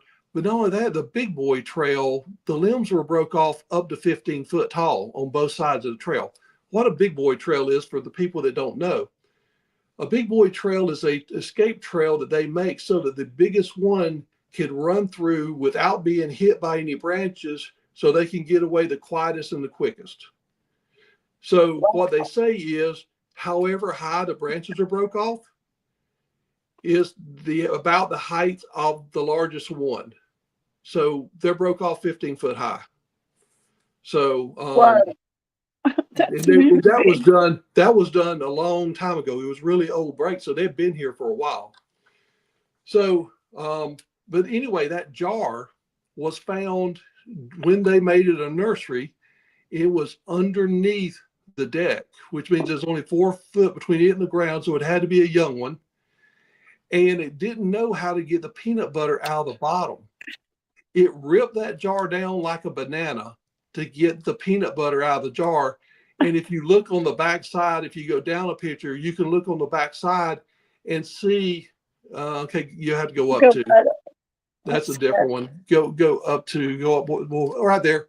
If you look on the back side, you can see where it's kind of white, where they bent it. It was bent back, but they ripped it down. And if you look closely, there are no plier marks. There's no scissor marks. There's no teeth marks. There's no claw marks. They just pulled it down to get the peanut butter out of the bottom. Wow. Now, they say that the adults will take a stick, flatten it out with their teeth, and go in it like a flat spoon and get it out. But this one, because it was a nursery site, didn't know how to do it. So he just ripped it down, he or she. But think of the strength of that. I take a empty peanut butter jar everywhere I go. No one yet has been able to rip it down even once. And they stripped that down like a banana, like it was nothing. And this was a young one. This wasn't an old one. This was a young one. But what's amazing is, and also at our conference, I've got a bunch of gifts. Actually, I found one today. They left a gift in the side-by-side. Our door was busted on our barn. They had gone and put a gift in the back of our side-by-side and left it for me. I found it today. No way. Yeah, I found that today. So are you going to give those as gifts at your conference that you're going to have, Sam? No, I'm going to have them there in a display so people can see them. Wow, that's amazing. I'm not giving them away, but they're special to me, every one of them. There's some that's beautiful, and there's some that's totally amazing because I can't figure out how they made them. I mean, it's crazy. I mean, I've got a bunch of them where they've actually got lines on it. I've got some that they molded it into stuff. But wow. That's a peanut butter jar. Now, can you go back to that other peanut butter jar we left? Yes. This one or this one? No, that one. That one. Okay. That one was in the woods, and it looks like a baby stepped on it. You can see where the heel is. You can see where like the toes are. It looks like a little baby stepped on it. And you know what that made me think of? When I was very young, I used to go around stomping on tin cans to flatten them. And it reminded me, do you think that they thought that that was going to be fun to hear it crunch when they stepped on it? Could but be. It's like a little baby footprint. Yeah. Now, we'll tell you that they would take the tops off the peanut butter jars. They would take the label off. And for the first bunch of peanut butter jars, they would disappear. Now, the only ones I found in the woods were on the hillside right above the creek where a trail goes down to the creek. And I think they're using them as drinking cups. I think they're actually taking those jars and they've saved them. And they take, when they want to get something to drink, they're taking them down to the creek to get drinking cups. And have I seen them? No. But the only ones I found are right there next to the creek on the hills, next to a trail going to the creek. So what else would they be used for? You're not going to catch a fish in it. That sounds like that makes total sense. Like that's wild. It's like us Southerners like to drink out of mason jars. Okay, right. At least I do. I love a good mason jar. So right. If I saw it, I don't know. I mean, maybe that's like their mason jar. Yeah, exactly. The fact that you got that. I mean, they don't. You got to wonder, how do they drink water? Do they make their own cups? Like what? Some people that have seen them say they scoop it with their hands and drink out of their hands. but I think it'd be a lot easier to use a plastic cup than to try to drink out of your hand. Yeah, Especially definitely. these streams are not, they flow pretty quick. So it's not like it's still where it would be easy to scoop with your hand. You know, it would blow it right over the top of it. But the other thing I learned about the first family group is the male's not always there. He comes and goes. Now the male's going to be there when the original female has a baby. He's going to be there for 2 to 3 weeks. He does not want you around, and then he'll come back about a week during mating season, but the rest of the time he comes and goes. He's passing through. He's not there all the time. The mature female's there all the time, and the other young ones are there all the time. They're here year round at this location. They don't do any migration or anything like that. So, but when they made it a nursery site, it was weird. They started remarking all the trails, which made no sense because they had been here a long time. They had found some 10-foot PVC pipe somewhere, don't know where. But when their trail would come to a point to where you didn't know where to go, they had a 10-foot section pointing towards the gifting station. They had a 10-foot section pointing towards the big trail that had the apples. They had a couple of more big sections when a trail would split off. It would be like made like a Y to show that there's one trail goes this way, one trail goes this way, because they can see that white color at night better than anything else. Not only that, but there was one broken 4 foot, and it was only 4 foot long, was in a bush pointing towards the sky. That one made no sense. So I went over there and kind of got down and looked. It was pointing towards a hornet's nest. It was also marking danger. Danger. Yeah, that's what I was thinking. Yeah, they were marking danger. Then they were taking real light branches and putting along the edge of the pond on the side where they go in, the shallow end. They cut it out with a bulldozer, so it still had 3 foot banks dropping off. I think they put it there because the new little ones that ended up showing up, some of them went and didn't realize there was a drop off and fell, and it scared them. So they started putting these white sticks, 3 or 4 of them in a line right there at the edge to like warn them you're about to step in and there's a drop off. Crazy. So, but they started marking their trails, and then I started hearing a lot of blue jay calls. We had never had blue jays here before. I had them back home where I grew up, but we never had them. We had blue birds. All of a sudden, I'm hearing blue jay calls everywhere for some reason. Then all of a sudden, I'm seeing that same mature mom here. I'm seeing 2 to 3 juveniles and 2 to 3 babies. I'm like, wait a second. What are they doing? You've got... And then when a baby would be at the gifting station, there was always a juvenile with it. So there was always a juvenile with a baby. So I called again somebody that I knew, and he said they've made your place a nursery site. There's some places where it's dangerous for young ones to be, or it's not a safe place. So they are taking their young there so that they can be raised in a safe area until they're good enough that they can go back to the original area with the original mom, you know, in that area. And they would be here. First off, I'll tell you this. This is really weird. I've seen 10 babies, okay? 8 of the 10 have showed up between the last week in March and the first week in June, 8 out of 10. Oh I've seen one that came in October, and I've seen one that came in December.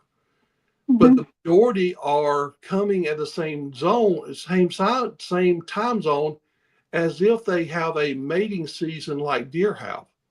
Now, the other ones lead me to believe they have the capability of producing young at other times, but it seems like they all are, most of them are made during that same time period.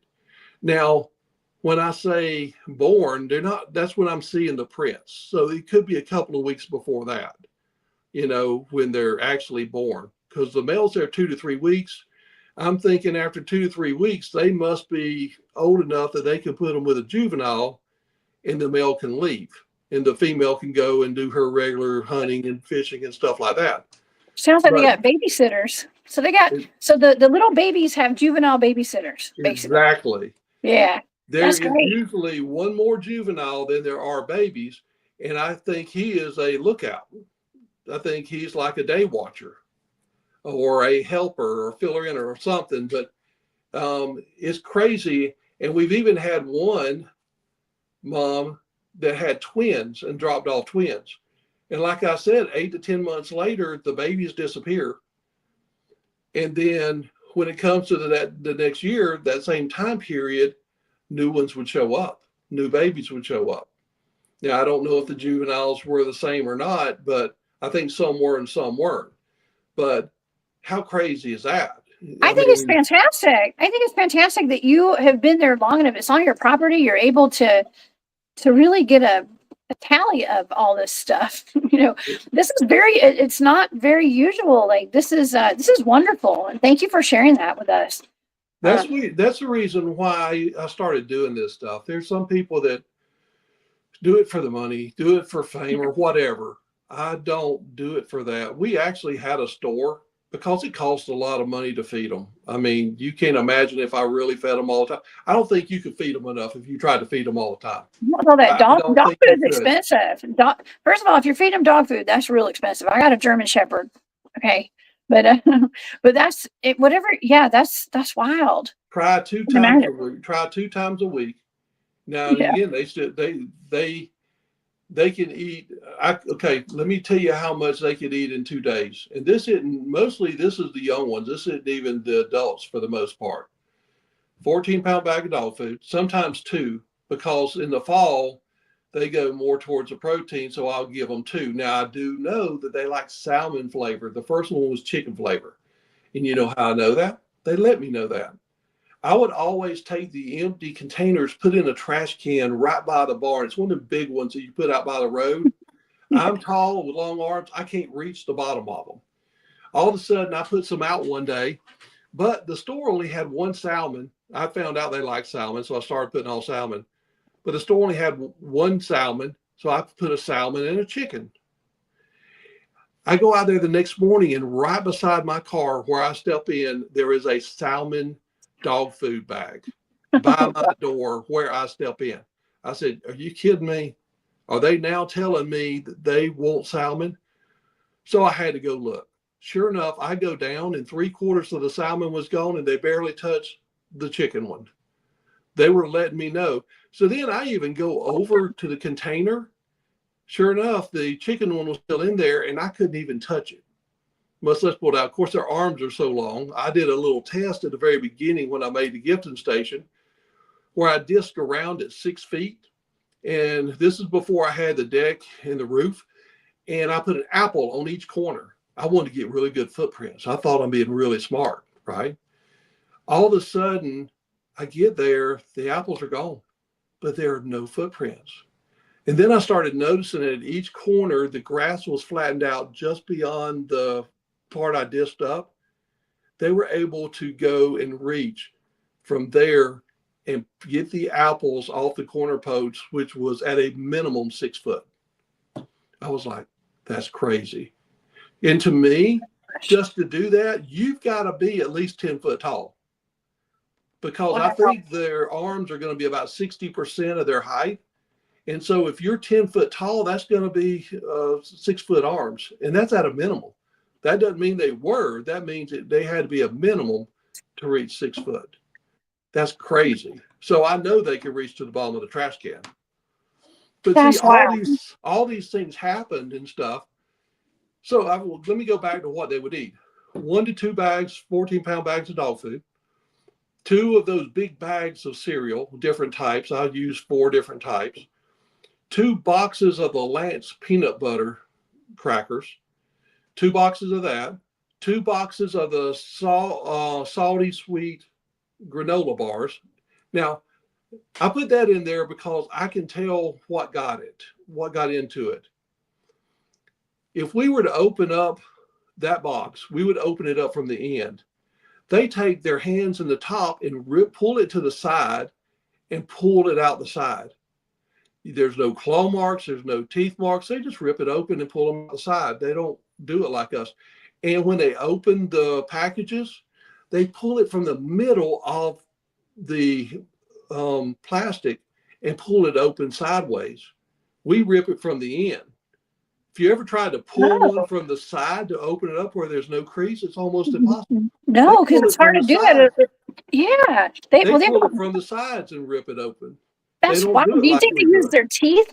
Maybe they're grabbing it with their No, teeth or something. no, fingers. All fingers. No teeth marks at all. No teeth marks, no fingernail marks. They grab it, pull it open. It's just a clean split. So I mean, that's all these That's things cool. that I learned from it, right? Yes, that's wild. So also I would leave 6-pack of honey graham crackers, and then also their favorite Nutter Butters. Oh my gosh, Oh, my they son will loves get Nutter Butters. they will start walking up before I leave to get the Nutter Butters. Hey, Um, listen, I love Nutter Butters too. We all love Nutter Butters, so I can understand. So basically, when I go out in the field, should I take some Nutter Butters? You think would that help? I think you. Okay, first off, let me go back. At the time I made this, I made a mistake thinking they were just animals, right? But I think you can give, and these, I'm lucky that these are good, friendly ones. So they've never done anything to show aggression when it runs out, because they eat that all in 2 days. 2 days, it's gone. Then I put it out twice a week. So there's 3 days, there's nothing there. So, other ones that are more aggressive, that don't like humans as much, might get pushy and hit your house, which a lot of people say they do. So I wouldn't suggest people doing what I did, because you don't know what kind of group you're getting into. Now, there is a way you can gift them, though, so that they don't do it. First off, you don't put enough that they call it a meal. You just put a couple of apples now, then you'll maybe give them some marbles, maybe put some colored rocks out there, then give them a couple of something else. But you don't do it on the same days, and you don't do it all the time. You just spread it out, but you use the same spot near where their trail is, so they know where to look. So if you do that and you do it right, you can start interacting with them, gifting, but yet you're not going to get the any aggressive action, because they don't think that you're feeding them. And these here don't think that I'm feeding them, as some people think it's like a what is it? It's in respect for using the property, or something like that. They're just they know that I'm just doing it because I care for them, and do it because I do it for all the other animals. It's not something that I'm doing as, I can't think of what the name of it is. When you honor somebody with a gift, how they would kill animals and stuff like that Mhm. for them. I'm not doing it for that reason, and they know it. They know I'm doing it just because, and they saw me doing it with all the other animals, so they know that we're that type people. Mhm. So we learned that, and then some people always ask, how did you know how to start making, um, you know, parameters set between each other? I figured Yeah. out that they could read my thoughts. Oh, but see, that's what I like to talk about, because my team was taught remote viewing, and it was because of the telepathy aspect, partly because of the telepathy aspect of the Bigfoots. Right, So we started working our psychic muscles out, basically, right. and really honing in on that, but so that we could start communicating with them easier. Now, my some of my family would tell you I have empathic abilities, because I knew exactly at the second my dad died and I was nowhere around. I was on the way to the hospital. When my mom is sick, I know immediately when she's sick and call her, and we're hundreds of miles away from her. Um, and I get feelings Okay, so like one time I was down there at the gifting station not too long ago, and one growled at me. And then, and kind of the mental agreement is you don't hide your prints. I give you food. I get to look at the prints to kind of see who all's here and what all's going on. And then I leave and you can get the food. And I can go over what our parameters are that we've set, but um, it growled again. I was not fearful of it. It was, here's what I got the feeling of. This was a juvenile male.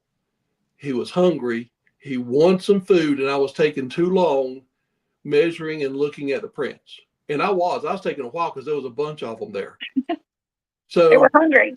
I just said in my head, look, the agreement is I give you this. I get to look at the prints. I'll be done in a minute. Just hang on and everything will be okay. I had no fear. Now the growl will scare anybody because of the tone of it and stuff. But I just knew it wasn't. I knew exactly what it was doing. I got the feeling that it was a young male that was being anxious, and he wanted me to leave because he wanted to get something to eat. And so I get those feelings, and I've always followed those feelings, and they've never been wrong. But anyway, let me tell you how I found out that they have telepathic abilities. So if you remember, when they made that first place to put an apple, I thought in my head, I wish I had another place to put an apple. The next time I go down there, this apple thing is made. And then I said, that's really neat. You know, I still need to find another place. Then the next day, there's another one there. Then I'm putting marbles out to gift them. Every one of them are taken. Then I made a gifting plate for us to interact with them. Same blue marbles. Do you know they never took one of them? They used them exactly how we intended to interact with each other. Then I took a slice of a rock. It's blue on the inside, has a hole in it. I tied it up to the gifting station for them to hit and play with while they're up there. And I told them, this is a gift from me to you so y'all can play with it when you're there. I've seen it spinning. They have never taken that rock. It's been there for 2.5 years. Now, if they didn't know my thoughts, why wouldn't they take those blue marbles on the glass plate? Why wouldn't they take that other thing? Why did they take those blue marbles we were gifting them? Why is it every time I said we're going to go get the peaches this weekend, the Friday before, it was always the same week? Every time I said it, the Friday night before, they're all gone. So I started putting all this together, and I'm like, I think they're reading my mind. So let me test this, because again, you can trust but verify, right? So I started running a test. I would say stuff in my head like, if you can read my thoughts, give me a tree knock. If you can hear my thoughts, there'll be a tree knock. Well, I'm not shocked. The next week at a different time, I would say, if you can read my thoughts, make some kind of vocalization. I would hear a whoop. I did this over about 8-month period. 9 times out of 9, they responded to me the way I asked. Now, one time it was a little bit different. If you remember the boxes, I said I was trying to get fingerprints and they wouldn't touch. I put a stick on it one time and I said, take the stick off and drop it on the ground. I guess they thought I might have been playing a trick. The stick had been picked up and a feather was put underneath it and then put back on the feather. So I still knew that they got the message, but they didn't do what I said because I think they thought I might have been doing some kind of a trick. But I learned I've got to see something 9 times before I know that they can do it. I've seen some weird stuff. Okay. I'll say it's possible they have that ability, but I'm not going to say that they absolutely can do it. I have to see it 9 times. And some of it is really weird. And I know it'll never get denied. Okay. I know it won't. But their telepathic abilities is not just reading your thoughts. They can put thoughts in your subconscious and conscious thoughts. They can get into your dreams, subconscious and conscious. They can put a picture in your head of something you want to see. They can, I don't know how they do that. It's only happened one time, but I also found out if they do something that shocks you and they really want the relationship to work, they will never do it again. If they think they scare you or shock you, they will never do it again. Like hitting their back porch with that rock, they've never done it again, ever. One dream that they got into, it was in my subconscious, and it was so shocking, it woke me up, and I sat on the bed and I said, get out of my dream. They have never done it again. And I've even asked them to, because I wanted to be able to ask them a question and get an answer. And I hadn't figured out how to do it. And I was thinking, well, maybe if I ask them to give it to me in a dream, I could get an answer. They will not do it because they don't want to lose that relationship. So I know that they can do it. So they've gotten to where they treat us like we're part of their extended family. They will warn us of danger. If there's danger going on and we ask them to help, they will. It's crazy, all the stuff that's been done. Wow. That almost gives it an interdimensional type of a quality there, because it's when you're in your dream state, that's like you're in your astral body. You might not be in the third dimension, you're like in the fourth dimension or something, in that astral plane, and they're there talking to you there and meeting you there. That is so cool. That is just really cool. And it really lines up with what my team does with the whole remote viewing aspect and of all this. And also mind speak, they can do mind speak. That's happened 3 times. 2 by the mature male and the one in my dream by a young female Bigfoot. And also a lot of people say that they don't like being called Bigfoot. This clan has never given me the impression they don't like that terminology. I think it really depends on the clan and how much they want to exist with you and everything else. I think it's cute. I mean, to me, it's cute. It's cute. It's sort of like saying, I can think of a lot of things that they could say about me that wouldn't be cute, but I don't know. I just think it's cute. And I think they know that. So I think that's why they don't think it's a bad thing to say about them. I don't think that's because they know my thoughts. See, I've got some things I really want to do, but I know they don't want me to. And I don't know how I can do it and not get busted with them reading my thoughts. Well, it's a respect thing, right? It's respect. Exactly. It's a respect thing.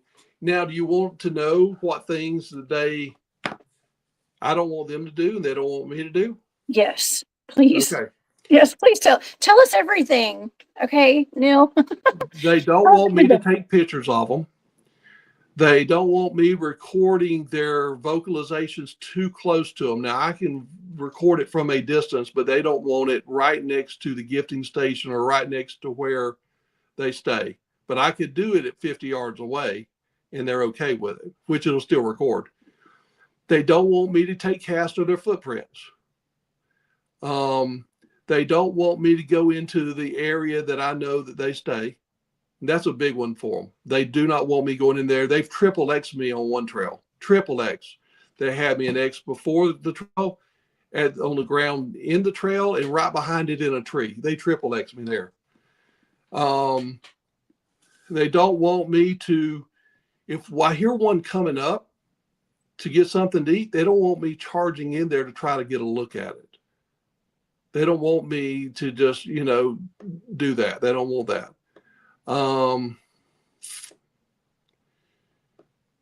That's some of the main ways is that, they don't want me to take a gun in their area either. They don't like guns. They don't want me to carry a gun. So then the things we don't want them to do, we don't want them to hit the house. We don't want them to hurt our dogs. And there's a big story goes along with that one. Do not come in our house. Do not go in my car, because anytime I'm bringing food in, they've got me patterned. They know I've got stuff for them. I leave it in my car. they could go break the window out and get it out. So I let them know, don't break my car. Now I didn't tell them not to go in the barn. So they've gone into my barn and left knuckle prints and fingerprints on the door because one of them didn't know how to open it, didn't know to pull it rather than push it. Don't be aggressive towards us. Warn us of any danger if it's close. And keep the wild hogs off of the property. And there's a big story goes about that. So that's a crazy story right there. So that sounds reasonable. All that sounds so reasonable, Neal. Right. And I think it's wonderful that you guys look out for each other. And this also backs up the idea of, you know, when I go out into the field, I don't take any kind of electronics. I mean, sometimes I'll have my phone in my backpack or something, right? And I'll turn it off, or either I'll leave my phone in the car, but I usually take it just in case I need to take some pictures or there's an emergency or something. But I don't take equipment. I'm not out there taking pictures and stuff like that. I'm trying not to. I mean, I take as little as possible. Right. And that's when we have more interactions, is when we don't have that equipment. We don't have the electronics. They don't feel like we're out there trying to document them. We're out there trying to communicate with them. Right. And we get more activity and more communication when we do that. Right. I will tell you that people ask all the time, how can there be something that big in the woods and you not see them? First off, I know if I can figure out what the squirrels are saying, much less all the others are saying in the woods, after being out there for a few hours from 9 to 10 years old, imagine what they can do from being there year round, what warnings they get. And then what if they can cloak themselves? What if they can actually go completely invisible? What if they can pick up on electronics? You know, and we know that they have a good sense of smell and everything. So if they even have one of those abilities, along with doing what all the animals do, and people are not quiet. People make a lot of noise. Yeah. They know you're coming, or if they can read your mind, they know you're coming. Can it go around you and you would never know it, unless it's a pure accident or they want you to see them.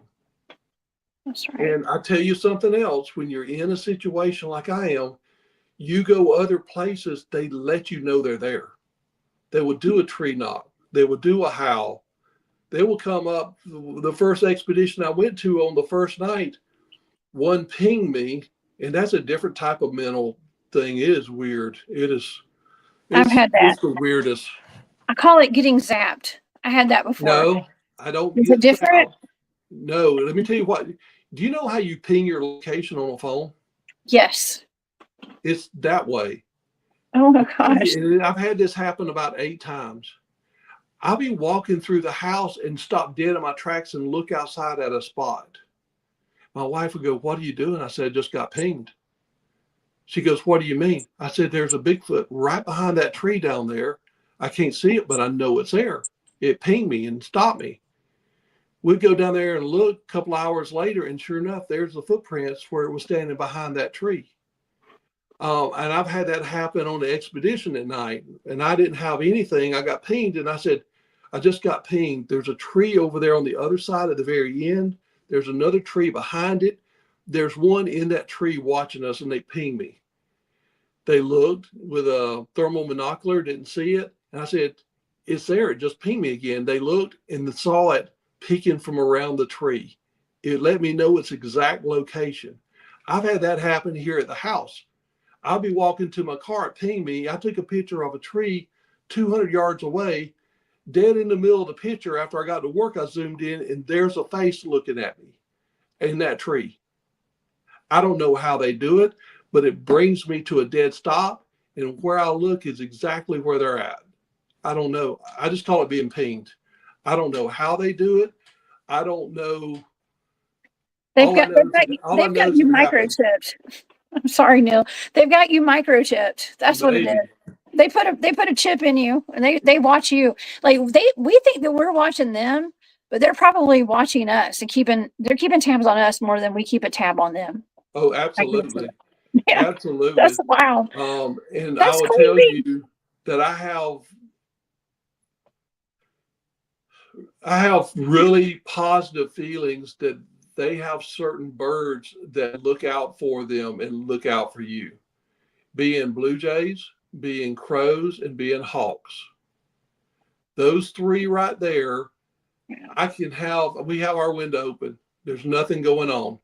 As soon as I go outside, all of a sudden they start going off, like as if something's dangerous is around, but they never fly away. You know how crows, if a person comes, they fly off? No, they stay there and look at me, but they're just calling like crazy. Really? Yeah. And if you remember, those blue jays showed up whenever the nursery started and had never been there. And there were actual blue jays there. It's like they moved with the nursery. It was really weird because the blue jays don't want to be around us, but the blue jays are at the edge of the woods and they watch and they go off like crazy whenever we're there. I've actually heard a set of twins talking to each other, and I got in trouble for this because I did go in the woods trying to record them talking. They were being led by two crows. There were two crows moving in front of them. They would move 40 yards in front of them, and when they would cut the distance in half, they would go another 40 yards in front until they almost got to me, and one of the crows landed right above me, looked down and started crowing at me, never flew away. And then one behind me did a real loud tree knock because the babies were getting too close to let me know.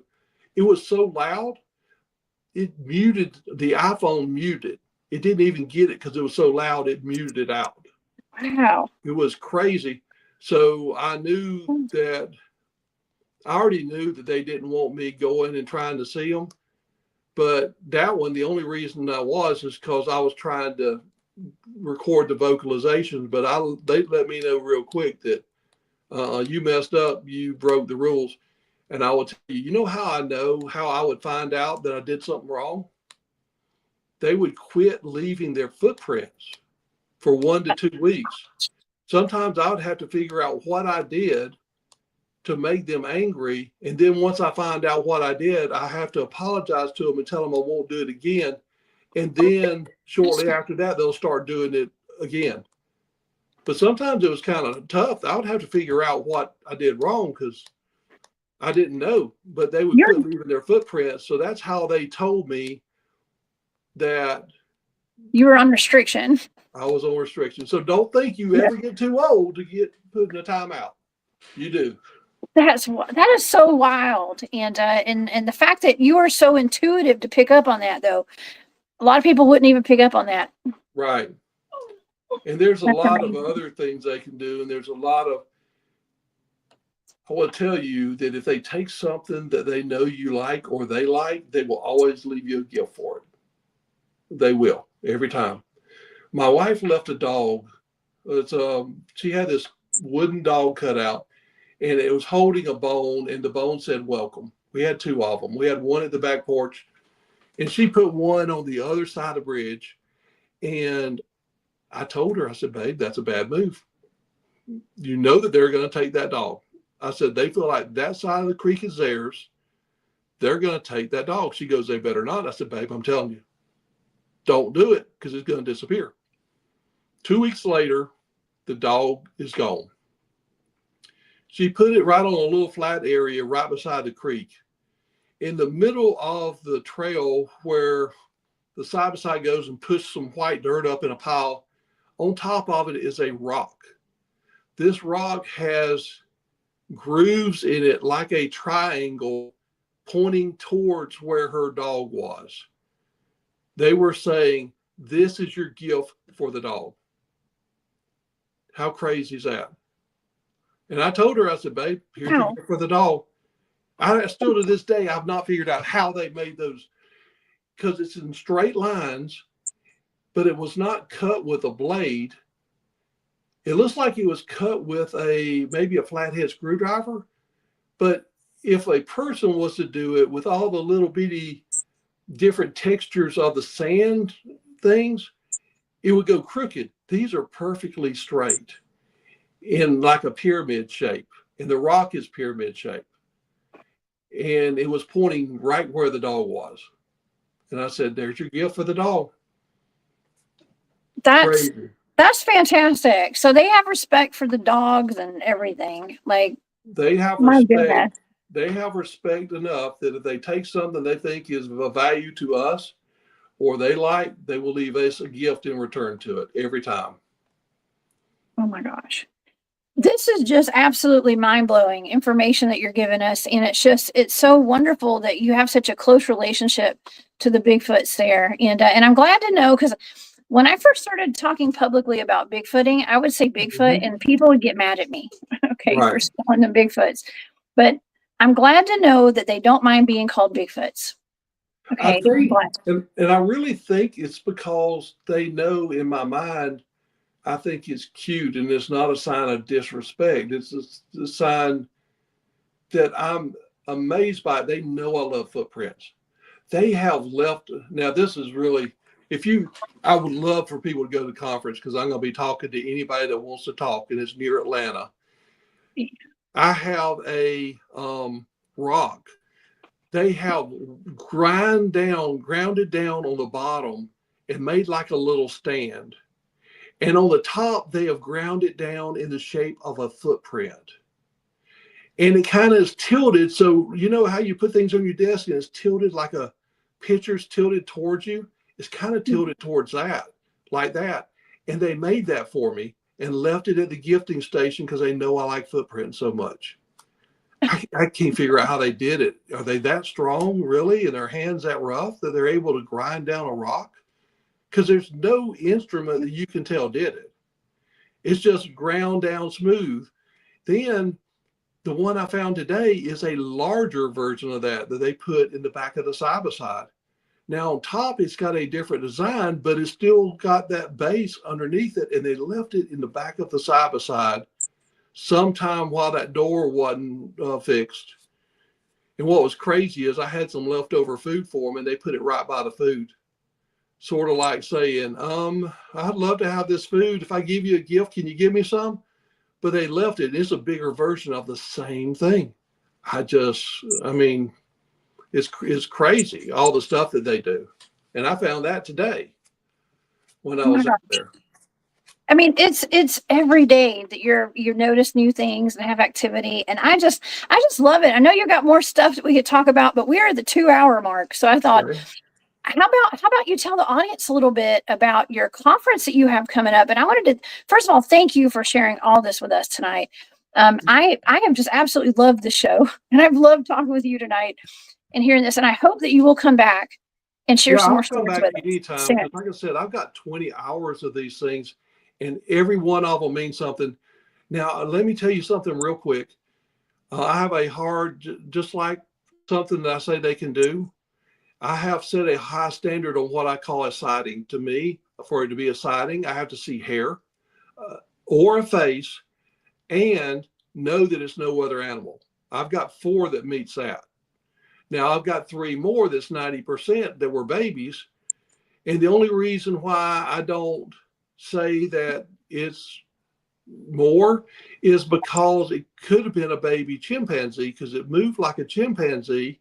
So there could be an escaped chimpanzee out there that is doing it, but I'm sure it's a baby Bigfoot because it was playing with our Yorkie. And I know that them and the dogs play with each other because I found handprints of the Bigfoot on our white bulldog. So Oh that's a whole nother story in itself. But anyway, my I wanted wow. to say that. Now, the conference we're having is called the Encounters Conference 2025, and it's in Jonesboro, Georgia on 314 and 315. The way to get the tickets is encountersconference.com. You can buy the tickets there.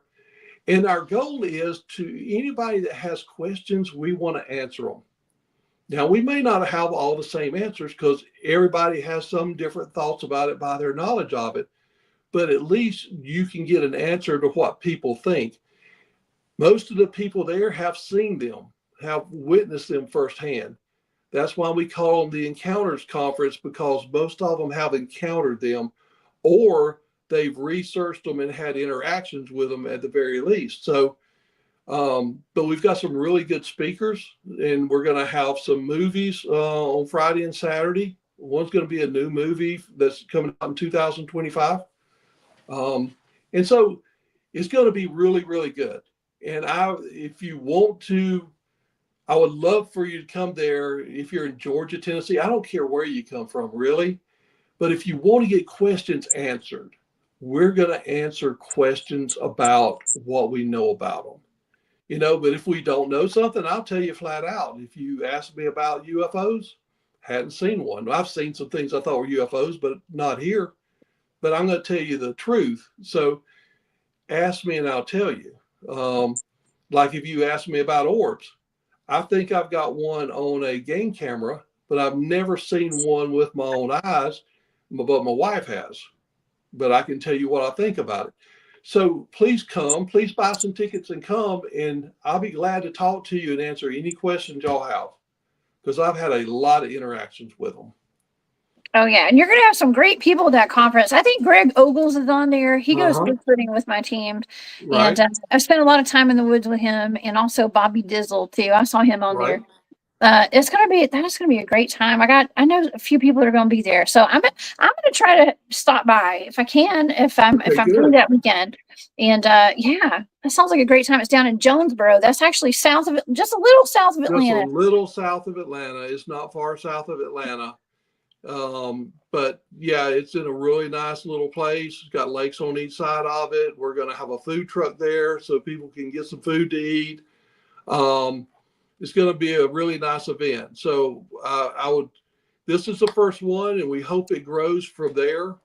We may even have a pet Bigfoot for the kids to take a picture with. So, nice. So we may have one of them there. So please come and enjoy yourself. But that's one of my pet peeves, because when I go, I got questions to ask people, things I'm curious about that I'm not sure about. I never can get answers.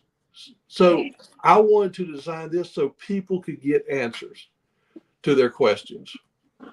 Yeah. And be able to talk to all the speakers that are there. I always make it a point to talk to everybody that is at these conferences that I speak at. Anybody that wants to come up and ask me a question, I'm there to ask right there in the thick of it. And I can appreciate that big time about it, because really people just want to come share their encounters with us. Right. And if somebody has an encounter, and we do have an encounter section, if somebody wants to have an encounter and talk about it there's a place where you can turn in your name, and then we'll call you and, talk to you about it and everything. And you have a chance to be in the event itself. So that's there too. We have witness encounters. Love that. And so you also have a fantastic website. And for people who are not familiar, everybody watching my channel is familiar with Bigfoot for the most part.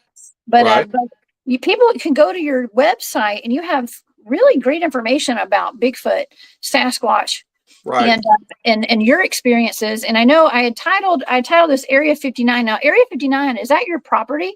Yes, it is our property. And I was going to call it Area 59, the next one 60, 61. But then I had so many people saying, why do you have UFOs there? Because they confuse it with Area 51 and stuff like that. So the others I called Site B and C. But Site B actually got flattened and put houses there. So that was a really neat. It was a young male that was making that his territory and bending trees, breaking them, put rocks on the end of them, bending them. It was really neat. His print was 15.5 inches, but they flattened and cleared that out. So I don't know where he's gone to now. So that one's gone. I had 3 areas I could go to nearby where there were some at. So that one's gone. So, but that's around the house is where that is. I can appreciate that. I can appreciate how you label them and have your areas, like the area. It sounds official. I like it. Well, I thought it was pretty nice, but so many people got it confused with the UFOs. I was like, oh, well, so I guess that wasn't the best idea after all, Well, I appreciate it. And I'm a little bit different than most. I get people mad at me all the time because they want me. I can get DNA. Okay. I've offered DNA to some research places, but they always want my location. I'm not giving it. I I'm don't going to believe try it. to protect the Bigfoot just like they have warned us of danger and try to protect us. And the way I look at it is, if you want a DNA sample, I can give you one.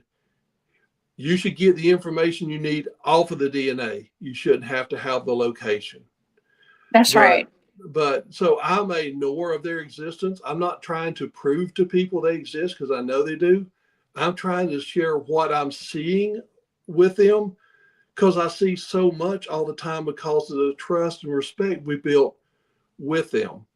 It's, there's a lot of people that live in cohabitation sites that sees a lot, knows a lot, but very few of them will actually talk about it. Mhm. And also, one thing I did a little bit different early on, I asked them to show me their special abilities, and they've shown me a lot of them. Now, there's very few that reach 9. There are several things that reach 9, but there's a lot of things they have shown me that I'll tell the story. I don't care about telling the story, but I'll say it's possible they have that ability, but they've shown me a lot. It's crazy. Oh my gosh.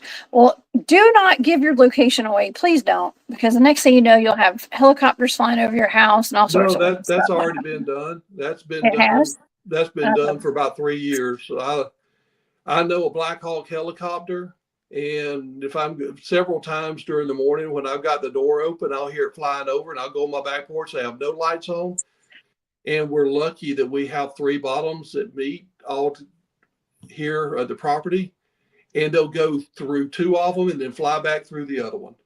So they know that they're here, and I'm sure they take a census of them all the time. So, but they know they're here. So they already know. okay. Well, dang. Okay. Well, just keep on doing what you're doing. I love it. I think it's great. And my question has been answered now. Where's the poop? Yeah. That was my first question, and we've come full circle today. Neal has the poop. I had the poop, but right now it's just made it fertilizer on the ground. That's what it ended Oh up being. man. I mean, that is wild how big it is too. Oh, That it is was. wild. I'd like to see some of that one day, but I kind of don't, but I kind of do. As a I don't think researcher. I don't think a person could be constipated enough to get that out. I don't think so. I don't know what they would have to take to have that come out. I just don't see it. It's Bigfoot poop, y'all. I have Bigfoot talked poop. about it plenty of times. I've said that plenty of times on other people's shows and on my shows. It's like, where's the poop? Yeah. Neal's Well, Neal's got it. I saw it and had it. So I love yeah, it. Oh my gosh, Neal, this has been fantastic. Thank you so much for being my guest tonight. you're I know our welcome. audience enjoyed it big time, and And it's good.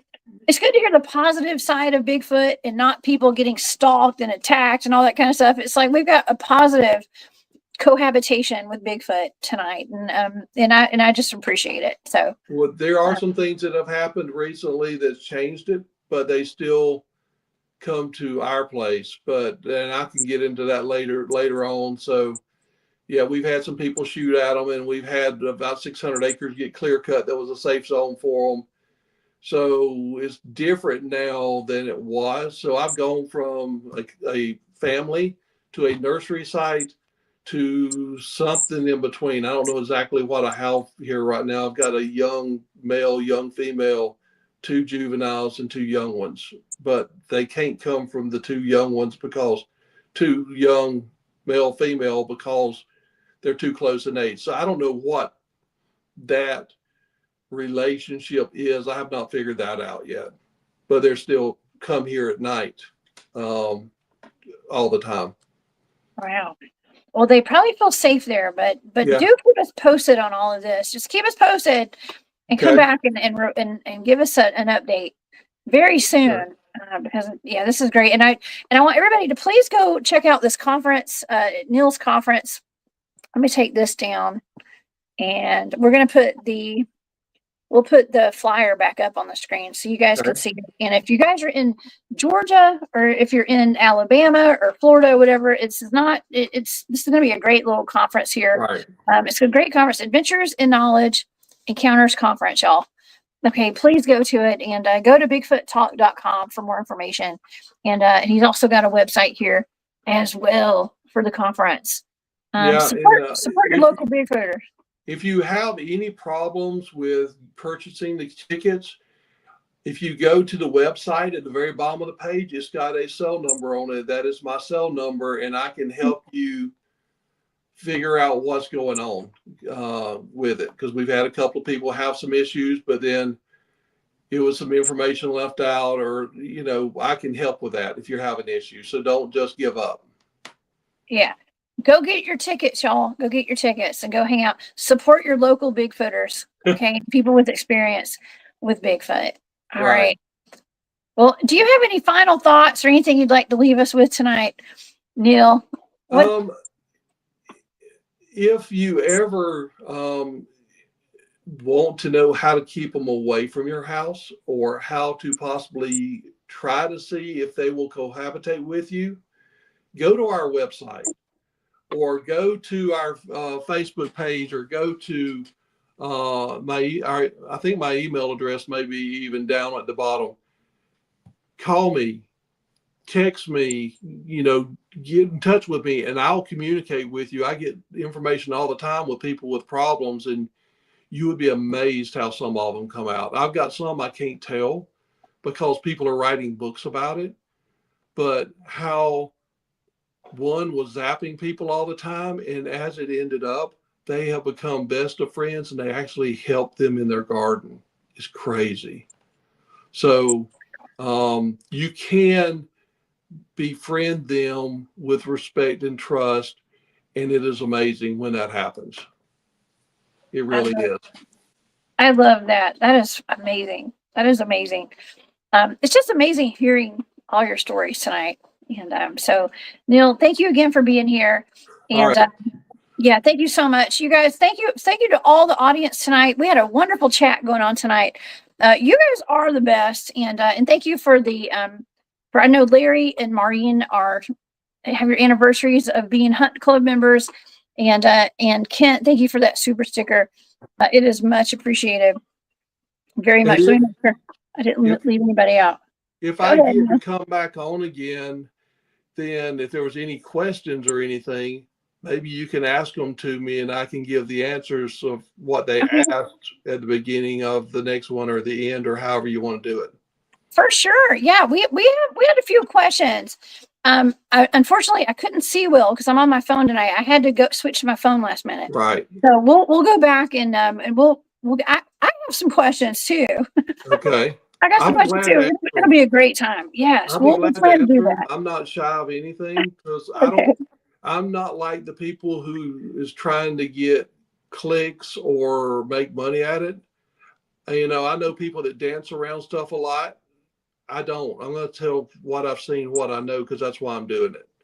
I want to share what I'm seeing because I know it's a very unique situation. And I appreciate that. That's awesome. Thank you, Neal. Thank you for sharing all this with us.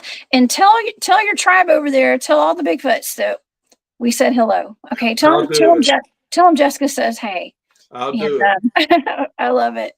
Okay, well, if you guys have any more questions or want to learn more about Neal and his Area 59 and all the work that they're doing over there, or research, I guess, go to bigfoottalk.com. Okay, go to Bigfoot Talk, and y'all talk about Bigfoots over there. Okay, well, everybody have a wonderful night. You guys, please stay safe out there. Keep your head on a swivel. And I'm just glad that we have some positive Bigfoot interactions that we got to talk about tonight. And hope everybody enjoyed it. And thank you guys for all your support. And come back and see me on Monday. I'll be back on the Cryptid Huntress Live Monday at 1 p.m. Eastern. And hopefully, yeah, you guys go check out the conference as well. And I will see you guys later. Y'all be safe out there. Everybody and Neal, thank you again. Yes, thanks again, Neal. All right. Bye, y'all. Bye-bye.